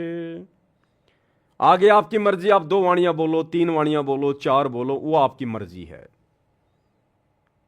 और उसके बाद वही विधि है दंडवत प्रणाम करने की। खुली आंखों से पहले गुरुदेव भगवान के दर्शन करो, फिर जो भी आपको सुमरण मिला हुआ है, जो मंत्र आपको मिला हुआ है, उस मंत्र का 1 या 2 जाप करो, फिर गुरुदेव के दर्शन करो, उसके बाद फिर दंडवत प्रणाम करो। जो संकल्प दीक्षा वाले भाई बहन हैं, वो केवल खड़े खड़े परमात्मा का समर्थ साहिब रत्न उजागर ये वाणियां बोल के और नीचे जमीन पे फिर घुटने टेक के और कर जोड़ू विनती करूं धरूं चरण पर शीस, सतगुरु रामपाल जी परमेश्वर जी ने दियो नाम बख्शीश। खाली इतना बोल के और फिर अपने गुरुदेव भगवान को दंडवत करें। उनको नीचे बैठ के दोबारा से समर्थ साहिब बोलने की जरूरत नहीं है, लेकिन ये बिल्कुल सच्चे हृदय से, सच्चे दिल से। क्योंकि देखो भाई और बहनों, इसमें कोई नुकसान वाली बात नहीं है, ये ऐसा कोई ज्ञान विरुद्ध कोई संदेश नहीं है। ये तो हमारे भगवान की वाणी है, उनकी महिमा की वाणियां हैं। हम दंडवत प्रणाम करने से पहले जितना अपने गुरुदेव को रिझाएं, प्रसन्न करें, अच्छी बात है। तो इससे क्या होगा, पहले तो हम जाते थे दरबार में, मंत्र का सुमरण किया, दंडवत किया, खड़े हो गए। अब गुरुदेव भगवान ये देखेगा कि ये सच्चे भाव से कर रहे हैं नहीं कर रहे हैं, इनके अंदर थोड़ा बहुत कोई ठहराव है या नहीं है, ये अंदर से भावित होके श्रद्धा से दंडवत कर रहे हैं नहीं कर रहे हैं। जैसे बहुत सारे लोग कहते, अरे भगत जी 2 मिनट रुक जाओ, बस 2 मिनट, मैं अभी गुरु जी को दंडवत करके आया। वो दौड़ के जाएगा, फटाफट दंडवत करेगा और दौड़ के वापस भाग लेगा, वो हो गई फॉर्मेलिटी। तो परमात्मा अब ये चाहता है कि तुम सारे कार्यों को सेकंड नंबर पे ले लो। जितने भी कार्य हैं संसार में, चाहे तुम्हारा कितना बड़ा धंधा है, कितना बड़ा बिजनेस है, चाहे तुम्हारी ट्रेन छूट रही है, चाहे तुम्हारी प्लेन छूट रही है, सबसे पहले अपने गुरुदेव भगवान को जब भी दंडवत करो तो बिल्कुल सारी चिंताओं को समाप्त करके, जीवित मर के कि मैं तो मर गया बस, अब मरने के बाद में ना आदमी को कोई अपनी ट्रेन की टेंशन, ना कोई प्लेन की टेंशन, ना कोई काम धंधे की टेंशन, ना कोई दुनियादारी की टेंशन। और कितना टाइम लगेगा इस प्रोसीजर में? मुश्किल से 2 मिनट, मुश्किल से 2-1 मिनट लगेंगी। तो इस प्रकार से हम गुरुदेव भगवान को दंडवत प्रणाम करना शुरू करें। ये सबके अपने अपने विवेक पे, अपने अपनी बुद्धि स्तर पे। भाई दास की तरफ से किसी को कोई आदेश नहीं है, जबरदस्ती का कोई थोपा नहीं जा रहा है। जिसको अच्छा लगे करे, जिसको अच्छा ना लगे, जैसा वो पहले कर रहा अपना वैसा करता रहे। तो ये जूली बहन के माध्यम से परमात्मा ने एक छोटा सा संदेशा भिजवाया था, जो आप सभी भगत भाई बहनों को देना आवश्यक था। क्योंकि दास के पास 2 दिन पहले ऑडियो आई थी, तो 2 दिन से पहले दास ने किया और दास की आत्मा ने स्वीकार किया कि वास्तव में होना चाहिए। अब हमारा टारगेट क्या है, हमारा मकसद क्या है? अरे कोई गरीब आदमी किसी सेठ साहूकार से, किसी बणिए से अगर 5-10 हजार रुपये अगर ब्याज पे भी लेने जाता ना, ब्याज पे भी आराम में नहीं ला रहा, फ्री में नहीं ला रहा, ब्याज पे, वो भी पहले जाके डायरेक्ट पैसे नहीं मांगता कि सेठ जी देना 5,000 रुपये। ना ना ना ना ना, सेठ जी कैसे हो, बढ़िया है, बाल बच्चे सब ठीक है ना, और सेठ जी हमारे लायक कुछ सेवा हो तो बताओ सेठ जी।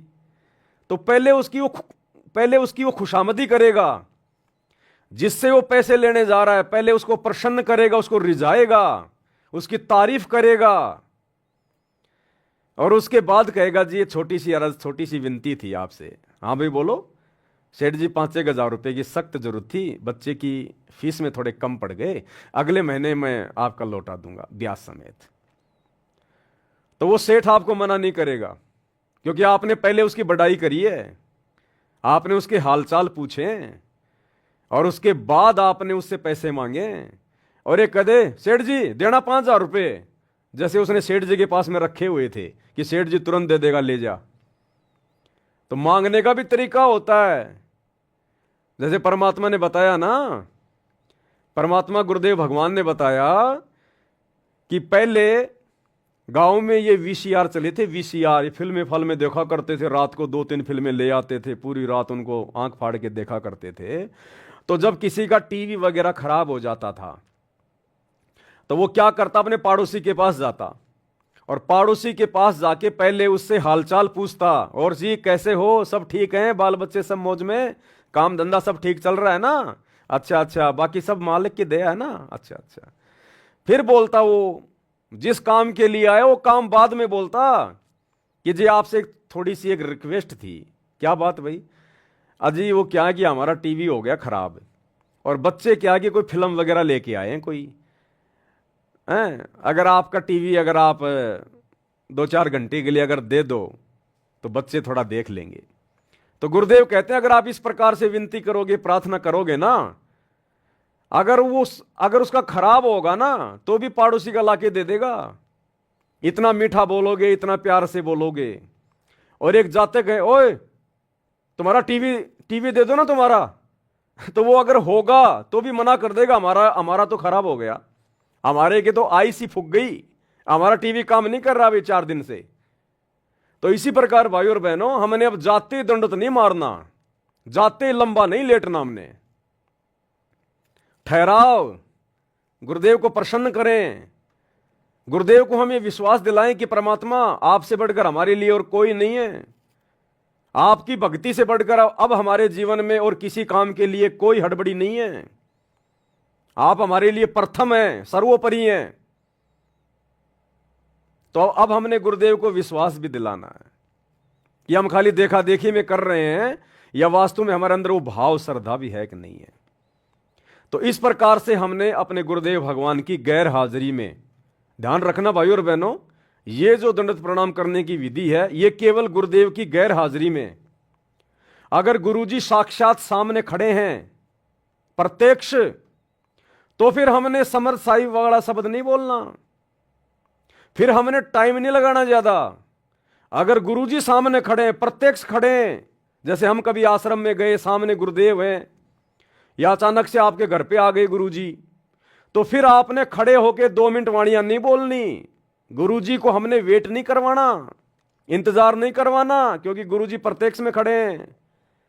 उस समय हमने तुरंत जमीन पर घुटने टेक देने हैं और जो भी आपको 1 या 2 मंत्र मिला हुआ है तुरंत उसका जाप करें और तुरंत गुरुदेव को दंडवत प्रणाम करें।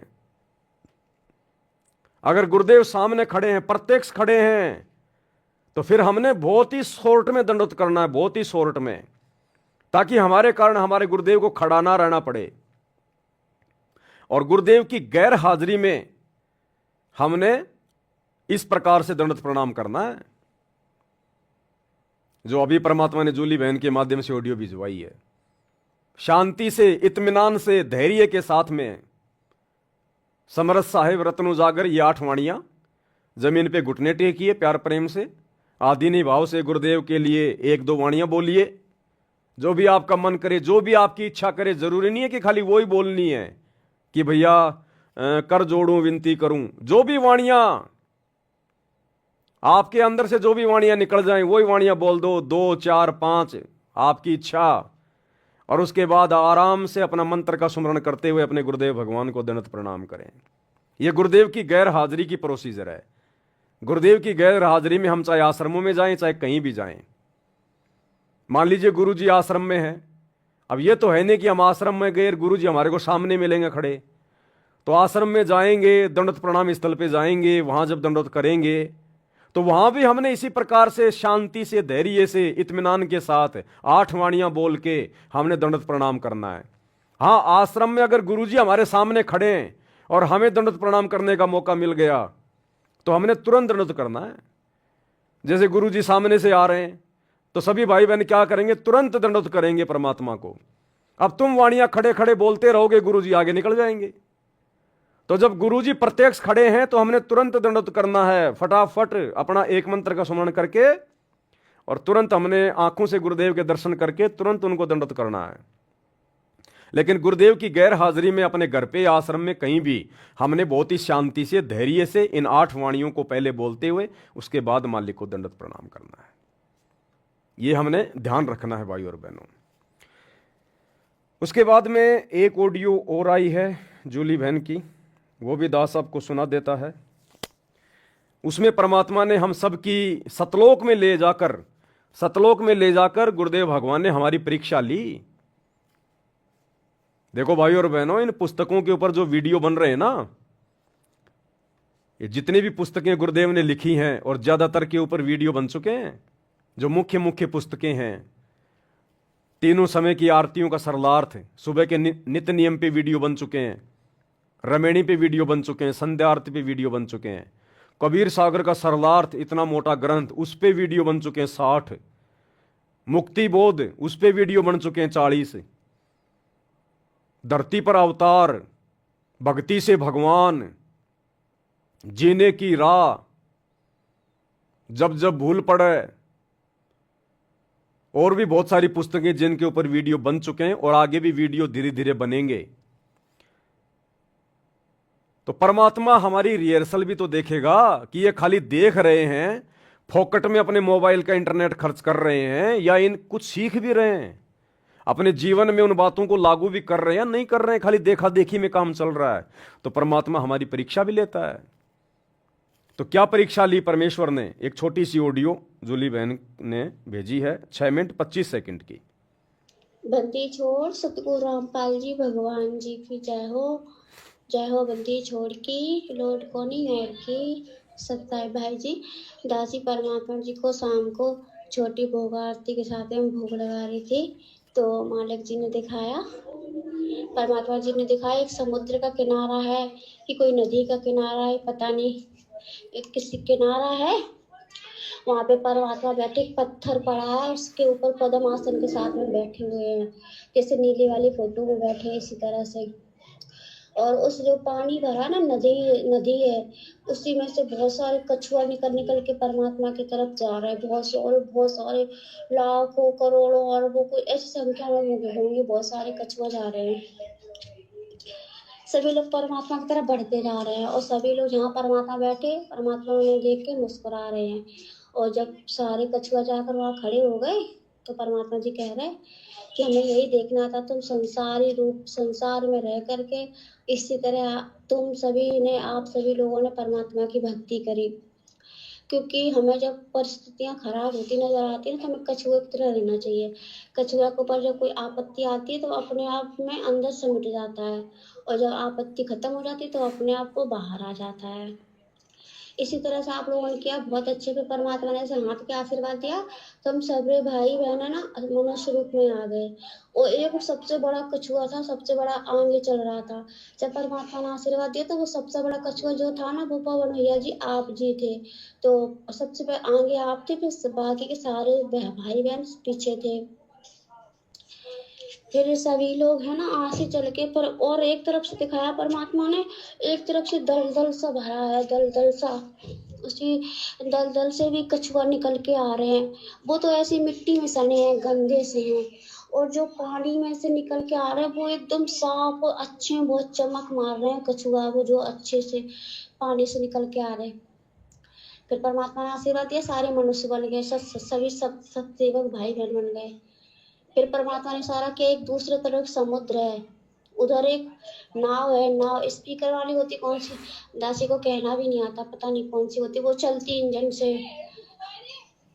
इसी तरह की वो नाव है, जो खेवट वाली होती वो नाव नहीं है, क्योंकि वो तो नाव समुद्र की लहरों में डूब जाएगी, पार हो ही नहीं पाएगी। उसी नाव में परमात्मा सभी भाई बहनों को बिठा लिया, फिर से उन सबको कछुआ बना दिया, सब लोग कछुआ के रूप में आ गए। और जो गंदे कछुआ थे उनके कार्य दूसरी नाव है और उसमें बैठ गए। परमात्मा कह रहा तुम्हारा इस युग में तो उद्धार होगा नहीं, अगले युग में तुम्हें देखेंगे। तो उनको दूसरे नाव में बिठा दिया, वो उनके साथ में कोई और खेवट को खे रहा है, कहीं इधर उल्टा मार जाती कि उधर घूम जाती, अल्ट पलट कर रही इस तरह से। और जिस नाव में हम बैठे स्पीकर वाली, जो कौन सी भी होती जो भी हो, वो एकदम तेज परमात्मा जिसको स्पीड में चला रहा है, एकदम लहरों से उठाते हुए ले जा चली जा रही है नाव, खूब लहरें ऊपर ऊपर उछल रही है, पानी की लहरें समुद्र की खूब तेज तेज है। और परमात्मा बिल्कुल डर गए हैं। हम सभी भाई बहन जितने ना कछुआ रूप में सब परमात्मा की महिमा शब्द गाते हुए जा रहे हैं। फिर आगे निकल गए, फिर वहां पे एक दूसरी दुनिया है, और समुद्र से आगे गए, वहां की जमीन अलग है, वहां की हरियाली अलग है। फिर वहां पे किनारे जाके परमात्मा ने वो रोका उस नाव को, जो जो होती इंजन वाली उसको। फिर सारे भाई बहन उसमें से मतलब कछुआ बन करके उतरे, कछुआ बन करके उतरे। और वहां पर जब हम अंदर को गए, बहुत हरियाली बहुत है। वहां पे भी एक परम पिता परमात्मा सतगुरु रामपाल जी अपने दूसरे रूप में वहां पे विराजमान है। और हम जब सब लोग पहुंचे तो परमात्मा ने आशीर्वाद दिया, तो हम सब लोग फिर मनुष्य बन गए। तो परमात्मा जी कह रहे जो दूसरे परमात्मा रूप में बैठे हैं ना, वहाँ पे वो हरियाली सी है, वहाँ पे एकदम चट्टान, वहाँ के घर और सोने के बने बहुत अच्छी जगह है वहाँ पे। सतलोक ही होगा, और क्या होगा, और सतलोक से तो कोई सुंदर जगह हो ही नहीं सकती है। तो हम सब लोग उतर के गए, तो परमात्मा जी हमें कह रहे हैं कि बेटा जाओ, ये तुम्हारा सामने भगवान बैठा है। यानी परमात्मा का दूसरा रूप है, वही जो यहाँ पे है, वही आसन पर विराजमान है। बेटा कह रहे जाओ, अपने परमात्मा को दंडोत प्रणाम करो। और परमात्मा जी कह रहे हैं अपने दूसरे रूप में कि मालिक, आपका दास, आपका कुत्ता आपके बच्चों को ले आया। तो वो खूब खुश हो रहे, और हमसे सभी भाई बहनों से परमात्मा जी कह रहे हैं बेटा ना दंडवत प्रणाम करो, ये तुम्हारे गुरु, हम तो इनके दास दास थे। फिर हम सभी भाई बहनों ने कुछ सब लोगों ने परमात्मा की तरफ देखा, जो हमारे साथ में सतगुरु रामपाल जी भगवान गए थे। हमने उनको दंडवत प्रणाम किया। जो परमात्मा का दूसरा रूप उस बैठा था ना वहाँ पे सिंहासन, उसको मैं दंडवत प्रणाम नहीं किया। हमने हमारे गुरु जी से कहा कि हे परमात्मा, आप हमारे सर्वशक्तिमान अंतर्यामी परमात्मा, आप ही हमारे सतगुरु हो, आप ही हमारे भगवान हो, आप ही हमारे पिता हो, आप ही पूर्ण ब्रह्म परमेश्वर हो। और हम आपको जानते हैं, हम इनको नहीं जानते। आप अपने कितने भी रूप बना लो, हमारे लिए वो मायने नहीं रखते। हमारे लिए वो रूप मायने रखता है जो आप जिस रूप में आपने हमें दीक्षा दी, हमें दलदल से इस गंदगी से निकाला, हमें भक्ति दी, हमें मर्यादा में रह के भक्ति करा, इसलिए हमारे गुरु जी आप हो। और हम सभी भाई बहनों ने जो दूसरा रूप था उसको दंडवत प्रणाम नहीं किया। जो हमारे साथ में सतगुरु रामपाल जी भगवान जी गए थे, हमने उनको दंडवत प्रणाम किया। परमात्मा इससे खूब खुश हुए और सबको सीने से लगा लिया। परमात्मा ने कहा ये तुम्हारी आखिरी और लास्ट परीक्षा थी, हमें ये देखना था कि तुम किस रूप को दंडवत प्रणाम करोगे। तुम पास हुए, अब तुम यहाँ मौज करो, अपने आजीवन हमेशा हमेशा के लिए यहाँ तुम रहो, तुम्हारा निवास हो चुका है। और फिर वो जो परमात्मा का रूप हमारे साथ यहाँ से गया था, वो वाला रूप जो वहाँ पे जो बैठा हुआ था सिंहासन पे, उसमें समा गया।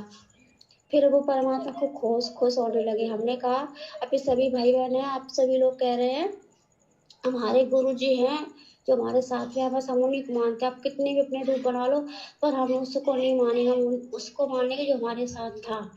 बस परमात्मा ने इतना दिखाया। बंदी छोड़ सतगुरु रामपाल जी भगवान जी की जय हो। तो वो ऑडियो आपने सुनी भाई और बहनों। देखो लास्ट में भी हमारी परीक्षा होगी, अंत में भी, कि हमने गुरु जी को क्या मान रखा है। ये त्रिकुटी पे लेता है परमात्मा परीक्षा, इस प्रकार का ये सतलोक बना के पूरा सिस्टम सेट करके, क्योंकि त्रिकुटी हमारा लास्ट एंड फाइनल होता है इस काललोक से। तो वहां भी परमात्मा हमारी परीक्षा लेगा कि अभी तक इनकी आस्था गुरु में है या दाढ़ी मूछ वाले नकली कबीर भगवान में या किसी और देवी देवता में है। तो पहले तो परमात्मा ने दिखाया कि समुद्र है, समुद्र में से कछुए निकल रहे हैं। एक तरफ से जो कछुए हैं बहुत ही साफ सुथरे पानी से निकल रहे हैं, वो तो हैं सत्सेवक भाई बहन, जिनको संसार की कोई भी गंदगी नहीं लगी हुई है, निर्विकार हैं।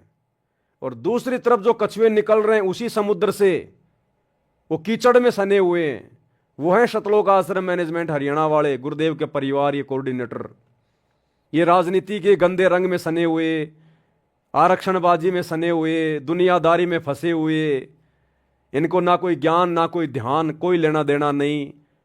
गुरु के रहते सहते दाढ़ी मूछ वाले कबीर को भगवान मान के पूज लो, रामचंद्र जी का अयोध्या में जाके भंडारा लगवा लो, इनसे कुछ भी करवा लो, इनको कोई होशो हवास नहीं है।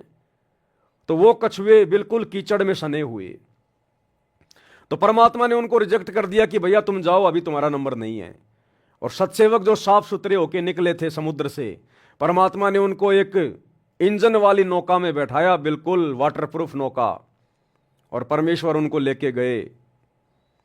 अब सतलोक में ले जाके परमात्मा ने छोड़ दिया सभी आत्माओं को, और वहां जाकर गुरुदेव भगवान ने कहा, क्योंकि वहां एक दूसरा रूप, और दूसरा रूप भाई और बहनों हमेशा हमें वही दिखाई देगा जो नीचे से हमें लेके जाता है। ये बात ध्यान रखना, हमें वही रूप दिखाई देगा। तो वहां गुरुदेव का एक दूसरा रूप है, वहां तेजो में, क्योंकि गुरुजी यहां जब आते हैं अपने रूप को हल्का करके आते हैं, नहीं तो हमारी चरम दृष्टि उनको देख नहीं पाएगी। तो गुरुदेव ने हमें सतलोक में सिंहासन के पास ले जाकर कहा कि बच्चों, ये सामने तुम्हारे पिताजी बैठे हैं, तुम्हारे परमात्मा हैं, और मैं तो इनका नौकर था जो मैं नीचे से तुम्हें ऊपर लेकर आया हूं। ये तुम्हारे असली भगवान, तुम्हारे असली गुरुजी, आप इनको दंडवत प्रणाम करो। तो हम सत्सेवकों को सारी बातें ध्यान थी, हमें सब कुछ पता था कि सात संगति में हमने क्या सीखा, क्या समझाया जाता था, गुरुजी के सत्संगों में हमें क्या सीखने को मिला। तो हम सभी सत्सेवक भाई बहनों ने उल्टा अपने गुरुजी को ही दंडवत प्रणाम किया। उस सिंहासन पर बैठे हुए तेजो में शरीर को दंडवत प्रणाम नहीं किया हमने अपने गुरुजी को ही दंडवत प्रणाम किया कि हमारे परमात्मा, हमारे कबीर आप हैं, हम आपके सिवा किसी को नहीं जानते। अगर आप सिंहासन पे बैठोगे तो आपको दंडवत प्रणाम करेंगे, आपके अलावा चाहे कितने रूप आप खुद ही क्यों ना बना लो, हम दंडवत प्रणाम नहीं करेंगे। हमारे दिल में, हमारे मन में, हमारे शरीर के रोम रोम में केवल आप, हमारे गुरुदेव भगवान बसे हुए हैं, केवल आपकी सूरत बसी हुई है। इसके अलावा चाहे कोई कितना बड़ा भगवान आ जाओ, हमारे लिए कुछ नहीं है। तो गुरुदेव भगवान बड़े प्रसन्न हुए, बड़े खुश हुए, सबको सीने से लगाया और कहा कि बच्चों, ये तुम्हारी लास्ट परीक्षा थी। अगर यहां तुम धोखा खा जाते, अगर तुम जल्दबाजी में, देखा देखी में, तो बच्चों फिर तुम मुझे वापस नीचे डालने पड़ते, नीचे पटकने पड़ते। फिर उसके बाद गुरुदेव भगवान खुद उसी सिंहासन पे जाके बैठे और अकेले हमारे गुरुदेव भगवान का रूप हो गया। उसके बाद फिर हमने वहां उनको दंडवत प्रणाम किया। ये हमारी लास्ट परीक्षा थी। अब ये परीक्षा क्यों ली परमात्मा ने? अभी तो परमात्मा देखो हमारे को नकल करवा रहे हैं, ये जूली बहन के माध्यम से इस प्रकार के संदेश देके परमात्मा हमें नकल करवा रहे हैं, ताकि हम त्रिकुटी पे फैल ना हो जाएं। कहीं सतलोक में ले जाकर परमात्मा हमारी परीक्षा ले ले, हम वहां पर फैल ना हो जाएं। कहीं जल्दबाजी में आके कि लो जी हम तो आ गए सतलोक में, गुरुजी भाई हमारे गुरुजी साइड में खड़े हैं जो हमें नीचे से ऊपर लेकर गए, और हम सिंहासन पर बैठे तेजोमय रूप को जाके दंडवत प्रणाम मार दें, मर जाएंगे, फंस जाएंगे। जल्दबाजी नहीं करनी। अब ये शिक्षा हमें कहां दी परमात्मा ने? ये शिक्षा हमें परमात्मा ने कबीर सागर में दी। जब राजा वीर सिंह बघेल की छोटी रानी सुंदर देई, जिसने गुरु से नाम ले लिया था लेकिन वो भक्ति थोड़ा ऐसे कर रही थी, डगमग थी, अंत समय आया, यम के दूत आए, उसको लेकर गए। तो वहां जाकर उसने पुकारा कि मेरे धनी तुम नहीं हो, मेरे धनी तो मेरे गुरुजी हैं, तुम मुझे नहीं लेकर जा सकते। तो यमदूतों ने कहा कि अपने धनी को याद कर ले, अगर तेरा कोई धनी है तो सुंदरदेई ने अपने गुरुजी को याद किया, क्योंकि उसको पता चल गया कि गुरुजी जो बात कहा करते थे बिल्कुल सही है। यहां तो यम के दूत आ गए भाई, मैं तो भक्ति को हल्के में ले रही थी। उसने हृदय से अपने गुरुदेव को याद किया। गुरुदेव वहां जाकर, ये तो शब्द स्वरूपी राम है, प्रकट हो गए।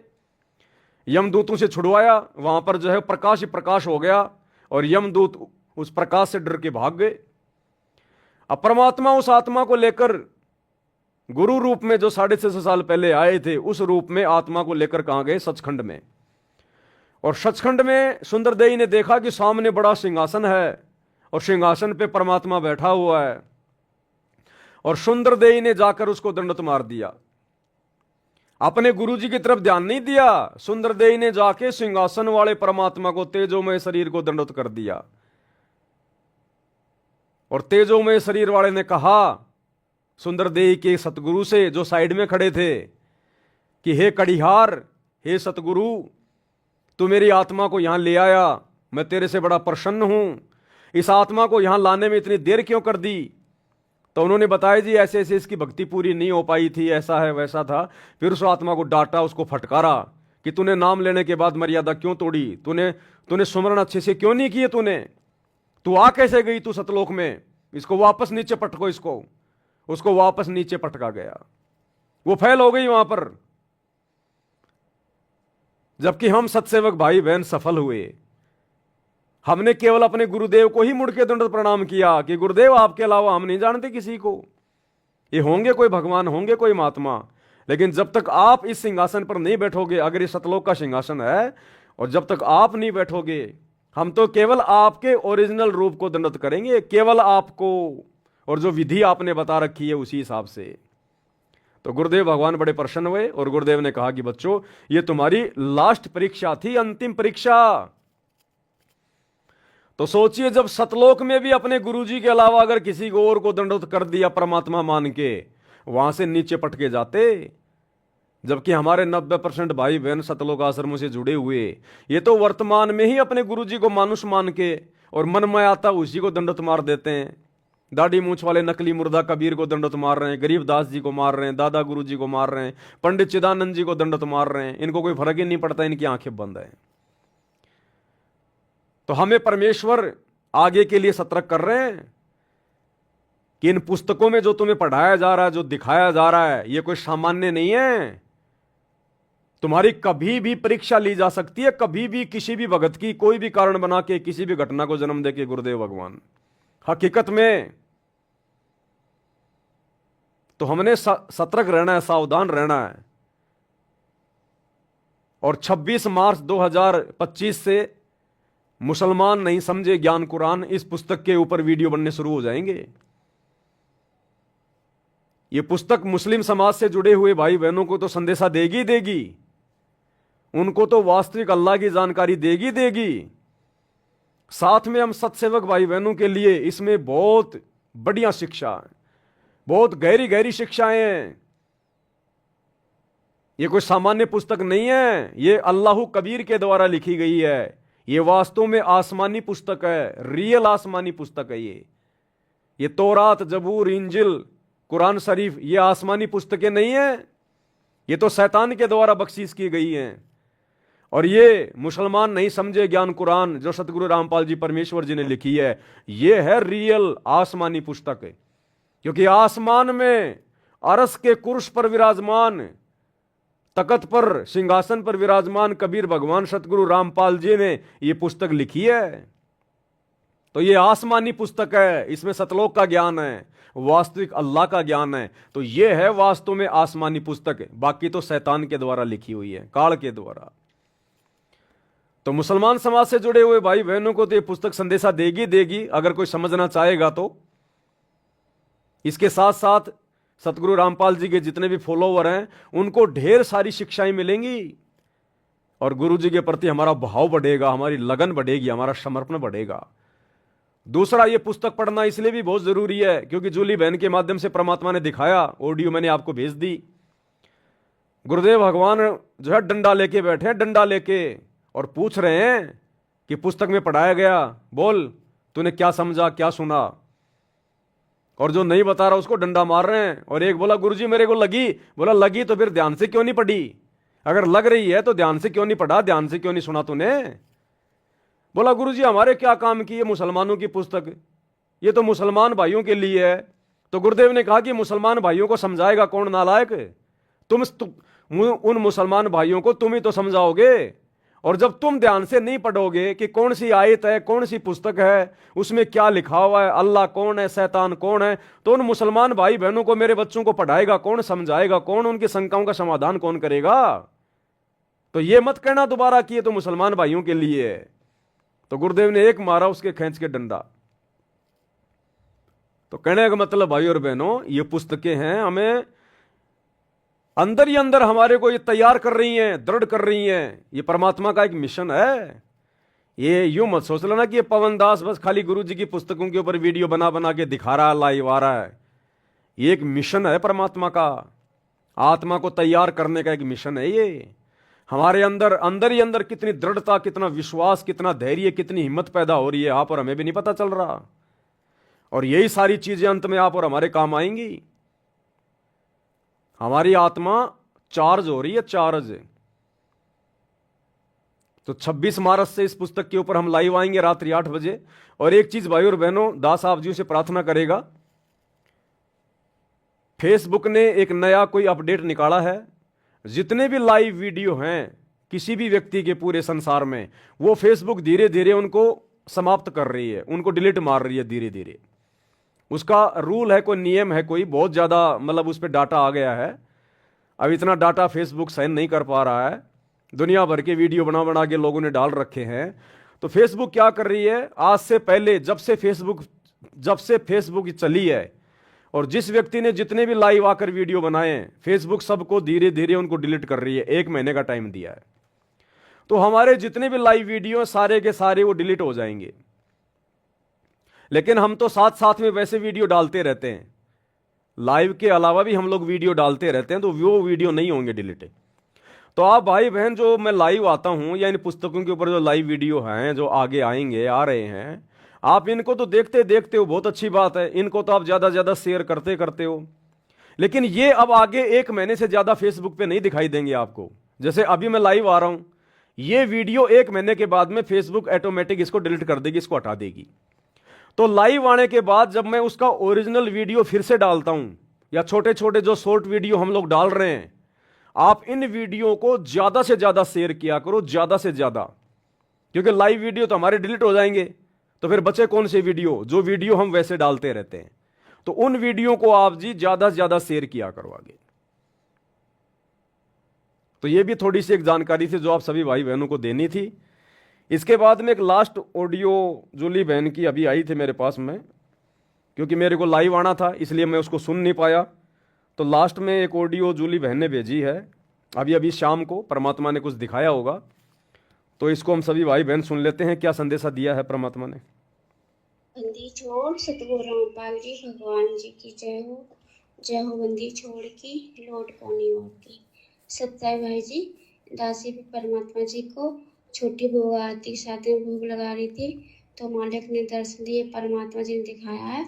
परमात्मा जी ने दिखाया है जब वो जेल धाम से मतलब आ रहे हैं, तो राष्ट्रपति मुर्मू और प्रधानमंत्री नरेंद्र मोदी जी, तो उन लोगों ने ना परमात्मा के लिए उनको माला पहनाई है और एक पट्टा शॉल जैसा वो सम्मान के साथ मालिक को लाया है।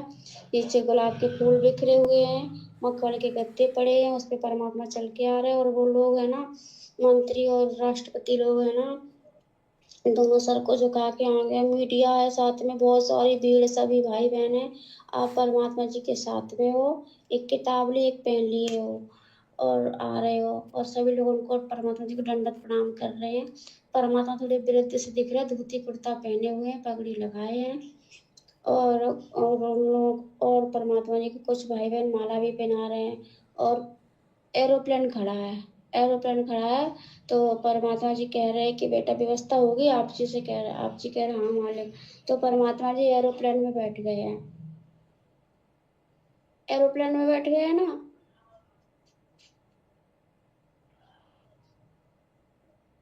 अच्छी कोरोना आ जाता है। एरोप्लेन में बैठ के परमात्मा जी ना सीधे वो जगन्नाथ के मंदिर को निकल गए हैं। सभी परमात्मा जी जगन्नाथ के जो मंदिर है ना, सीधा परमात्मा जी वहाँ पर गए हैं।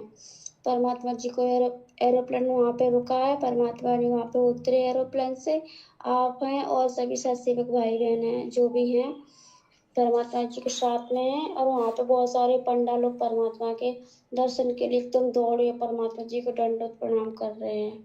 और आपको पता भैया जी, परमात्मा जी ने दिखाया दासी को, और वहाँ पे वो भी पांडा है जिसने परमात्मा जी के साथ में है ना 600 साल पहले एक पत्थर में खाया था, वो भी पंडा है।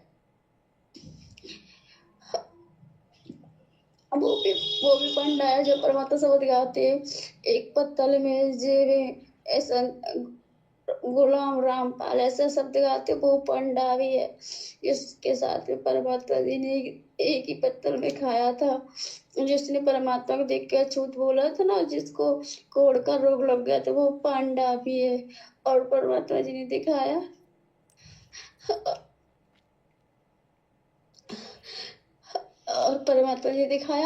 वो भी भगत है जो खिचड़ी बना रहा था ना, जिसके पैर में खिचड़ी गिरने से वो जल गया था।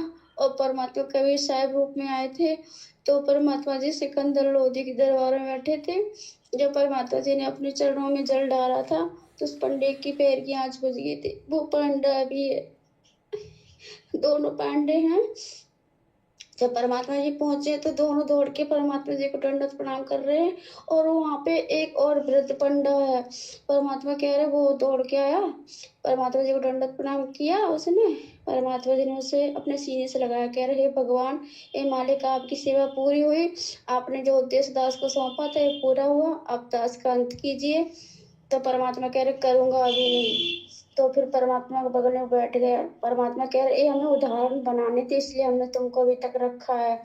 और वो खूब रो रहे हैं। जिसने परमात्मा जी के साथ में भंडारा किया था 6 साल पहले, वो भंडारा करे, वो पंडे लोग रो रहे, जो पंडे लोग और है ना वो अभी बहुत रो रहे हैं। कह रहे प्रभु आपने दास को दर्शन दे के कृत्य किया, आपके दर्शन हुए भगवान, कितना समय लगाया आपने यहाँ आने में, हम कब से आपका इंतजार कर रहे, हमारी आंखें तरस रही थी आपके इंतजार में।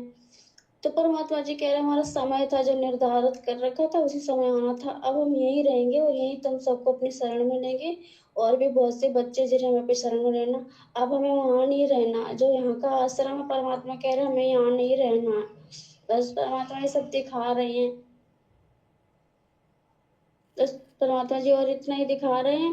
और सभी भाई बहन वहीं पे है। तो जहाँ पे परमात्मा जी ने वो रोका था ना समुद्र को, बैठ के परमात्मा जी चौरा वहीं पे बैठ के परमात्मा सत्संग कर रहे हो। बहुत सारे परमात्मा के जो है ना आगे पीछे बॉडीगार्ड लगे, जो बहुत होते नहीं लंबे चौड़े होती है बॉडीगार्ड, वो बॉडीगार्ड लगे हुए हैं परमात्मा के आगे पीछे। और वो राष्ट्रपति मुर्मू है और नरेंद्र मोदी है, वो भी आगे, मतलब जैसे कोई बड़ा आदमी आता अपने परमात्मा तो है ही बड़े आदमी, तो साथ देते अलग हटो हाथ ऐसे करते, ऐसे वो लोग अलग कर रहे हैं।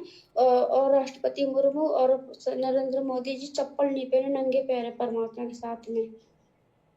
और भी भाई बहन वो चप्पल नहीं पहने, वो उनके पैर नंगे हैं, परमात्मा पहने हैं चप्पल। सॉरी भगवान जी, चरण पादुका वो होती नहीं जो राजस्थानी लोग पहनते, मैंने कभी देखा बड़े बड़े महाराजा को, उनके आगे से वो मुड़ी सी होती है, जूतियां होती हैं, आगे उनकी नोक ऊपर को ऐसी मुड़ी होती है, उसे क्या कहते पता नहीं, वो परमात्मा पहने हैं, मोजड़ी सी हैं वो परमात्मा जी पहने, सफेद कलर के चमक रही, हीरे मोती पन्ने से बहुत दमक रहे हैं। और परमात्मा सबको आशीर्वाद दे। सब इतनी तरह रो रहे चिल्ला रहे, बहुत जोर जोर से बिलख रहे हैं।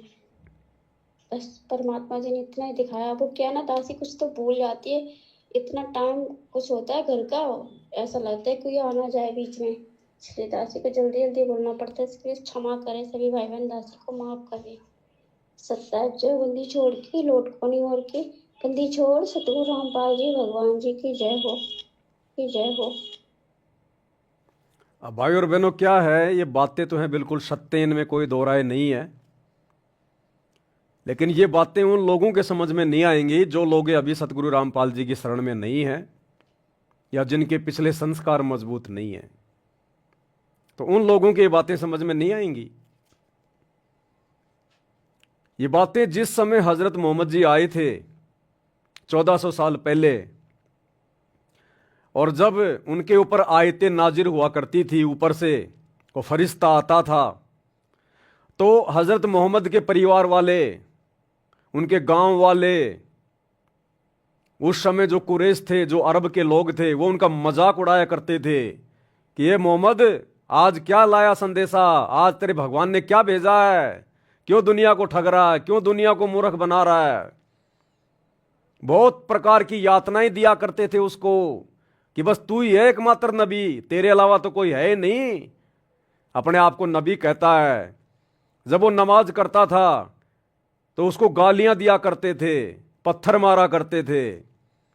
तो ये कोई बड़ी बात नहीं है भाई और बहनों। जिस समय कोई भी महापुरुष आता है उस समय लोग उसको नहीं पहचानते, नहीं जान पाते, उसके साथ दुर्व्यवहार करते हैं, और फिर सैकड़ों साल बाद उसको भगवान मान के उसकी मूर्ति को पूजते हैं। अब क्या मिलेगा? टट्टू मिलेगा, कुछ नहीं मिलेगा। त्रेता में श्री रामचंद्र जी आए, 3 लोक के भगवान, जितना कुछ था उनके पास वो त्रेता में दे सकते थे जिस समय वो जीवित थे, मरने के बाद कुछ नहीं है। तो त्रेता में देख लो श्री रामचंद्र जी की क्या दुर्गति कर दी हम लोगों ने, हैं? बेचारे की औरत को उठा ले गए, पता नहीं क्या क्या ताने मार के वापस सीता को जंगल में निकाल दिया, और अंत में श्री रामचंद्र जी की ऐसी दुर्गति हुई, आत्महत्या करनी पड़ी उसको। सरयू नदी में जाके छलांग मार के मरा, आत्महत्या करके, जिसको शास्त्रीय भाषा में कहते हैं जल समाधि ली। जल समाधि का मतलब डूब के मरना। कभी जिंदगी में ठंडा गिलास पानी का नहीं पिया होगा श्री रामचंद्र जी ने, और वो तो वैसे भी अपना कर्म भोगने के लिए आया था। नारद ने उसको श्राप दे रखा था। वो तो अपना कर्म भोगने आया था, यहां कोई किसी को भक्ति देने थोड़ी आया था, कोई किसी का मोक्ष करने थोड़ी आया था। वो तो अपना श्राप भोगने के लिए आया था। लेकिन उस समय उसको किसी ने नहीं माना, ना विष्णु माना, ना विष्णु का कोई अवतार माना, और सब ने उसके साथ में ऐसे ही बदसलूकियां की। खुद का परिवार उनको नहीं मानता था। अगर खुद का परिवार उनको भगवान मानता, विष्णु मानता, तो वो कई अपने बेटे के लिए राज्य और राम के लिए वनवास थोड़ी मांगती, कभी नहीं मांगती। द्वापर में श्री कृष्ण जी आए, घर में दुश्मन पैदा हो गए। घर में जन्म लिया नहीं, उससे पहले मामा दुश्मन हो गया कंस। कभी पूतना मारने आ रही है, कभी जरासिंध, कभी कोई मारने आ रहा है, कभी काल्यावन मारने आ रहा है, कभी केसी, कभी चानौर। अंत में बेचारा मथुरा छोड़ के दुखी होके द्वारिका चला गया, और वहां भी चैन से नहीं जिया। अंत में बालिया नाम के शिकारी ने पैर में जहरीला तीर मरा, हाय हाय करके मरा। और 56 करोड़ यादव, उसका परिवार, उसके बेटे दुर्वासा ऋषि के श्राप के कारण श्री कृष्ण जी की आंखों के सामने कट कट के मरे, कट कट के। तो जिस व्यक्ति का पूरा परिवार, पूरा खानदान, पूरा समाज आंखों के सामने मर जाए, वो कभी सुखी हो सकता है क्या? तो यह दुर्गति द्वापर में श्री कृष्ण जी की हुई। उस समय उसको कोई भगवान नहीं मानता था, आज उसकी मूर्तियां पूज रहे हैं। तो वर्तमान में परमात्मा धरती पे है, लेकिन यह दुनिया इतनी आसानी से मानेगी नहीं। और जिन लोगों ने परमात्मा को पहचान लिया, परमात्मा ने पहचान करवाई, और जब वे आत्माएं अपने भगवान की, अपने गुरु की महिमा गाएंगे, तो दुनिया इतनी आसानी से नहीं समझ पाएगी। दुनिया तो अपने भगवानों को नहीं समझ पाई, इस बड़े भगवान को कहां से समझ जाएगी? तो हमने दुनिया वालों की बातों का बुरा नहीं मानना। अगर कोई एक आधा, कोई बेचारा नादान भोला भाड़ा भाई अगर कोई कमेंट्स कर दे कोई इस प्रकार का, क्योंकि ये बातें उसके दिमाग से बाहर की बातें हैं। वो चाहे आईपीएस अधिकारी हो, अगर सतगुरु रामपाल जी की शरण में नहीं है तो आध्यात्मिक लेवल पे 0/0 है, उसको कुछ ज्ञान नहीं है। तो ये बातें आप और हमारे समझ में आएंगी वर्तमान में। जिसको भगवान समझाना चाहेगा उसी के समझ में आएंगी। इसलिए अगर कोई उल्टा सीधा कोई कमेंट्स करता है तो उनकी बातों को सीरियस मत लिया करो, उसको अपनी दुनिया में जीने दो। उसको हम क्या कर रहे हैं वो हमें पता है, और 2028 के आसपास दुनिया को समझ में आ जाएगा कि हम आज जो कर रहे थे वो क्या था, और दुनिया जो फालतू में अपना जो पैर जो तोड़ रही थी मंदिर, मस्जिद, चर्च, गुरुद्वारों में जाके, वो क्या कर रहे थे। तो बहुत जल्द 2028 में ये बातें समझ में आ जाएंगी। तो अद्भुत घटनाएं होंगी, अद्भुत घटनाएं आने वाले समय में। पता नहीं क्या क्या चमत्कार करेगा परमात्मा, होंगे चमत्कार। तब कहीं जाकर सतगुरु रामपाल जी की गैर हाजिरी में हजारों साल तक उनका भक्ति मार्ग चलेगा। नहीं तो काल उनके रहते सहते देख लो, वर्तमान में उनके बेटा बेटी को निमित्त बना के, कोऑर्डिनेटरों को निमित्त बना के संगत में गंदगी फैला दी। तो क्या गुरु जी के सतलोक जाने के बाद काल हजारों साल मार्ग चलने देगा क्या? लेकिन परमात्मा, पहली बात तो जितने भी जो पाप आत्माएं हैं उन सब का 2028 इस युग परिवर्तन के समय में खात्मा हो जाएगा। चले जाएंगे जैसे गधे के सिर से सींग जाते हैं। बचेंगे वही जो वर्तमान में भक्ति कर रहे हैं या जिनके पिछले जन्मों के भक्ति संस्कार मजबूत हैं, वो चाहे भगत हो चाहे जगत हो। तो भविष्य मलिका में तो टोटल 64 करोड़ जनसंख्या रह जाएगी पूरी दुनिया की। 64 करोड़ में केवल 34 करोड़ भारत की रहेगी, बाकी पूरे संसार की रहेगी। तभी भक्ति होगी और अद्भुत चमत्कार होंगे। ये जगन्नाथ के मंदिर का जो जिक्र है ना, ये जाएंगे परमात्मा भैया। हो सकता है आने वाले समय में परमात्मा वहीं पे रहेंगे, ये धनाना फनाना में कोई नहीं जाएगा। दास जो बात बोलेगा गुरुदेव की प्रेरणा से बोलेगा। वहां बाथरूम करने भी नहीं जाने वाले गुरुजी, बाथरूम करने भी। जिस आश्रम को लेके तुम इतने चौड़े हो रहे हो, वो तो गुरुजी अपने परिवार को दे देंगे कि भैया तुम खाओ कमाओ, तुम्हारे को केवल यही चाहिए था, अब खाओ कमाओ तुम। ये मालिक जाएगा जगन्नाथ में। क्यों रखा उस मंदिर को अभी तक? क्यों उस मंदिर की इतनी महिमा है? इंद्र दमन एक मंदिर बनवा दे, क्यों परमात्मा ने शब्द गाए? तो होगा। और पता नहीं क्या क्या चमत्कार हो सकता है। परमात्मा धर्मदास को भी निकाल दे जमीन से भाई। क्या पता परमात्मा धर्मदास जी को, जिसको जीवित समाधि दी थी, दुनिया को विश्वास दिलाने के लिए, हजारों साल भक्ति मार्ग आगे बढ़ाने के लिए। क्या पता परमात्मा धर्मदास को निकाल दे जिंदा ऐसा का ऐसा। ये आजा बेटा बाहर। अरे जब छोटे मोटे ईसा मसीह काल का अवतार, एक आत्मा जो विष्णु लोक से आया था, और उसके मरने के बाद उसकी महिमा बनाने के लिए जब इसी कबीर भगवान सतगुरु रामपाल जी ने ईसा मसीह के बाद ईसा मसीह का रूप बनाया और 40 दिन तक रहे। अन्यथा आज कोई ईसा मसीह के नाम पे कोई आपको कोई ईसाई कोई दिखाई नहीं देता आपको। आत्माएं सब काल के जाल में फंस जाती। लेकिन परमात्मा ने यह नहीं देखना कि ये लोग ईसा मसीह के पीछे लग रहे हैं या किसके पीछे लग रहे हैं। परमात्मा ने आत्माओं में धार्मिकता शेष रखनी थी। अगर उस समय ये कबीर भगवान सतगुरु रामपाल जी ईसा मसीह का रूप बना के, जिस दुर्गति से उसकी मौत हुई थी, अगर उसके बाद ईसा मसीह का रूप बना के ये परमात्मा 40 दिन तक लीला नहीं करता, आज ईसाई धर्म में आपको कोई व्यक्ति धार्मिक नजर नहीं आता। सब लोग ये सोचकर भक्ति छोड़ देते कि जब हमारे रबी की, जब हमारे ईसा मसीह की ऐसी दुर्गति से मौत हुई, जो अपने आप को परमेश्वर का पुत्र कहा करता था, जब परमेश्वर के बेटे की ऐसी दुर्गति से मौत हुई है, तो हम क्या करें इनकी भक्ति करके, हमारा क्या हाल होगा। कोई भक्ति भी नहीं करता, ईसाई धर्म में कोई दिखाई भी नहीं देता आज। लेकिन इस कबीर भगवान सतगुरु रामपाल जी ने इस वर्तमान कलयुग की पिछली पीढ़ी तक, इस समय तक आत्माओं में धार्मिकता को बनाए रखने के लिए वो चमत्कार किया, वो लीला की। ईसा मसीह के रूप में खुद आ गए और 40 दिन तक रहे। और उसी दौरान उन्होंने जो मरियम का भाई था, जो मर गया था, मरने के बाद कई दिनों बाद परमात्मा ने सड़ी हुई लाश को आदेश दिया कि भैया बाहर आ जा। और वो लाश बाहर आ गई चल के, वो मरियम का भाई। ये तो गवाह है, ये तो इतिहास है। जब ये परमात्मा दूसरों की महिमा बनाने के लिए ऐसे चमत्कार कर सकता है, 12-13 दिन से मरे हुए उस व्यक्ति को, जिसकी लाश भी सड़ चुकी थी, वो पत्थर हटाने वाले हैं, अपना नाक जो है बेचारे मुंह लगाए, उन्होंने हाथ लगा लिया था अपने नाक के, इतनी भयंकर वो लाश, वो बदबू मार रही थी। और परमात्मा ने आदेश दिया कि आजा भैया बाहर आ जा। वो तुरंत बाहर आ गई, वो लाश तुरंत जीवित हो गया। तो क्या परमात्मा धर्मदास को नहीं कर देगा क्या? इसने तो हजारों साल अपना मार्ग चलाना है, पता नहीं क्या क्या चमत्कार करेगा भगवान। ऐसे कौन नमस्कार करेगा इनको? ये दुनिया चमत्कार को नमस्कार करती है, ज्ञान को नहीं करती। ज्ञान से तो गुरुजी को रिजेक्ट कर दिया इन्होंने, मान ही नहीं रहे। भगवान भी थक के 2014 में जेल में जाके बैठ गया कि भाड़ में जाओ अब तुम, ज्ञान से कोई समझ ही नहीं रहा। अब ये परमात्मा बंदर दिखाएगा 2028 तक, और 2028 के बाद फिर ये परमात्मा चमत्कार भी दिखाएगा। ये परमात्मा सशरीर सतलोक भी जाएगा। ये परमात्मा अपने भगत के साथ में भगत प्रहलाद के लोक में भी जाएगा।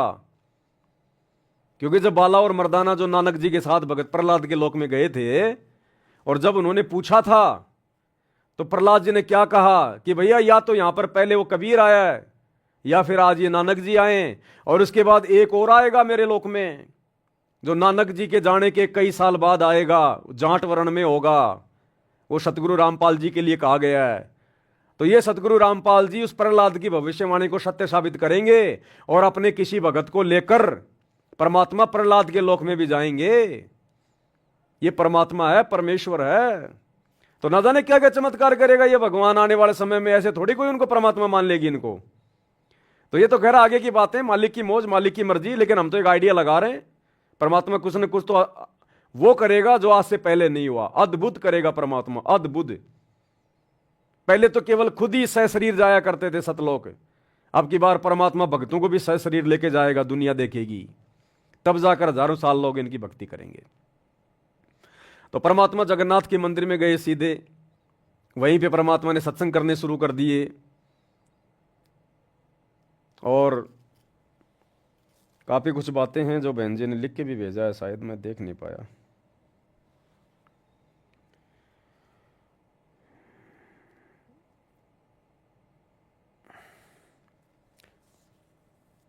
सत्साई भाई जी, परमात्मा जी उस पांडे के साथ में एक ही पत्तल में फिर से भोजन भंडारा राम कर रहे हैं। उसमें चावल राम और सब्जी राम है। परमात्मा की अपने हाथों से कभी उस पांडे को खिलाते हैं, कभी पांडा परमात्मा जी को खिला रहा है। दोनों आपस में रो रहे हैं। एक पतल में दोनों जी में पांडा गुलाम रामपाल, ये शब्द है ना। ये अर्धरात्रि बीत गई थी, सौपन में दिखे घनश्याम, जगन्नाथ एक मंदिर बनवा दे, इंद्रदमन एक मंदिर बनवा दे, जगन्नाथ हो जिसका नाम। उसके लास्ट में क्या चौपाई आती है? एक पतल में दोनों जी में पांडा गुलाम रामपाल। वहां के पांडे कह रहे थे कि परमात्मा अब आए हैं। वहां के जो पांडे थे ना, वो कह रहे थे कि परमात्मा तो अब आए हैं, असली जगन्नाथ तो इस मंदिर में अब आया है। हम तो पत्थरों को पूज रहे थे, असली जगन्नाथ तो अब आया है। वो पांडे कह रहे थे कि असली जगन्नाथ तो अब आया है सतगुरु रामपाल जी के रूप में। हम तो खाली इन पत्थरों को पूज रहे थे जगन्नाथ मान के, क्योंकि उस शब्द में बहुत कुछ है भाई और बहनों। वहां गीता जी का पाठ चले, तो गीता जी का पाठ कहां चला उसमें? अब चलेगा, सतगुरु रामपाल जी भगवान चलाएंगे गीता जी का पाठ वहां जाके। वो सहज स्वभाव से रह रहा हो तो सहज स्वभाव से तो अब रहेंगे वहां। तो ये आगे की लीला है परमात्मा की, मालिक कैसे करेंगे कैसे नहीं करेंगे ये उनके ऊपर है। हम तो खाली छोटा मोटा आइडिया लगा सकते हैं, इससे ज्यादा कुछ नहीं है। तो भाई और बहनों, कहने का मतलब है परमात्मा की दया, मालिक की मौज, मालिक की मेहर, ये छोटा सा संदेशा था जो आप सभी भगत भाई को देना था। अब जिसकी जो इच्छा करे, जिसकी जो मर्जी है, जिसको जैसा समझ में आए वो ऐसा फॉलो करो, लागू करो, परमात्मा को प्रसन्न करो। और 26 मार्च 2025 रात्रि 8 बजे मुसलमान नहीं समझे ज्ञान कुरान, इस पुस्तक के ऊपर वीडियो बनने शुरू हो जाएंगे। और ये वीडियो आप और हमारे विश्वास को बढ़ाएंगे, जगत वालों को नए संदेशा देंगे। आपने निसंकोच होके, निसंदेह होके सबको भेजना है। देखो आने वाले समय में हिंदू मुसलमान भी होगा और तगड़ा होगा। आप देख लो नागपुर में क्या हो रहा है, किस प्रकार से आपस में औरंगजेब और फलाना दिखना हो रहा है। दिल्ली के जंतर मंतर पे देख लो, 4-5 लाख मुसलमान भाई इकट्ठे हो रहे हैं, क्योंकि उनकी ज़मीनें वगैरह छीनी जा रही हैं। वक्त के ऊपर कोई बिल वगैरह लाया जा रहा है क्या, मैं तो कुछ जानता नहीं ज़्यादा। मुसलमान उससे नाराज़ हैं, मरने मारने की बातें कर रहे हैं कि तैयार रहना।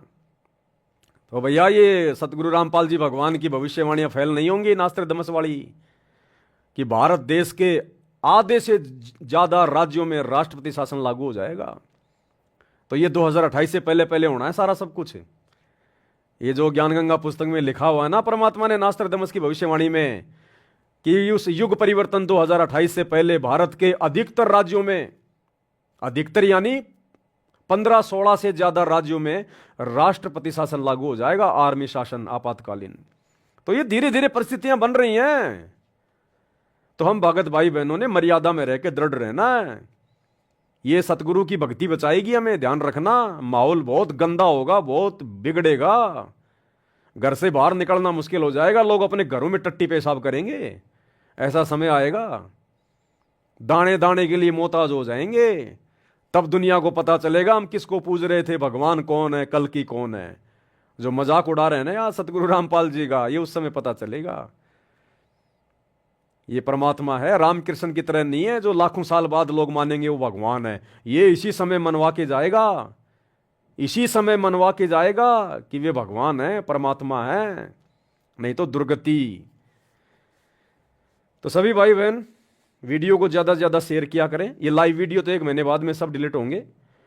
लाइव वीडियो के अलावा हम जो वीडियो डालते हैं, शॉर्ट वीडियो या वैसे पूरा वीडियो, आप उन वीडियो को ज़्यादा से ज़्यादा शेयर किया करो। भले आप उनको देखो ना देखो, क्योंकि आप तो लाइव में देख चुके होते हो। तो एक बार उनको लिंक को आप जी मतलब ओपन करके, ताकि आपका व्यू उसमें काउंट हो जाए, और उसके बाद उसको शेयर ज़्यादा से ज़्यादा कर दिया करो। तो आज के वीडियो में केवल इतना ही, क्योंकि दास थोड़ा जल्दबाजी में था और अभी मेरी संध्या आरती भी नहीं हो पाई है। अभी दास संध्या आरती भी करेगा। तो आज के वीडियो में केवल इतना ही। कल दोपहर 2 बजे फिर से हम लाइव आएंगे। दोपहर को 2 बजे विशेष संदेश नंबर 13 का पार्ट नंबर 2 चलेगा। सभी भाई बहन लाइव जुड़िएगा।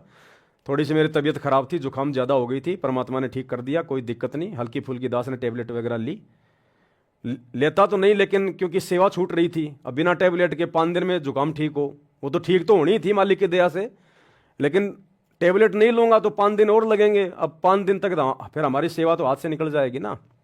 इसलिए दास ने 2-4 टेबलेट ली। अब मालिक की दया से, दया है, ठीक ठाक हो गया। तो कल दोपहर को सभी भाई बहन फिर से लाइव जुड़िए 2 बजे, और इसी प्रकार परमात्मा की महिमा चलती रहेगी। तो आज की वीडियो में केवल इतना ही। बंदी छोड़ सतगुरु रामपाल जी भगवान की जय। भाई जो गुरु वचन पे डट के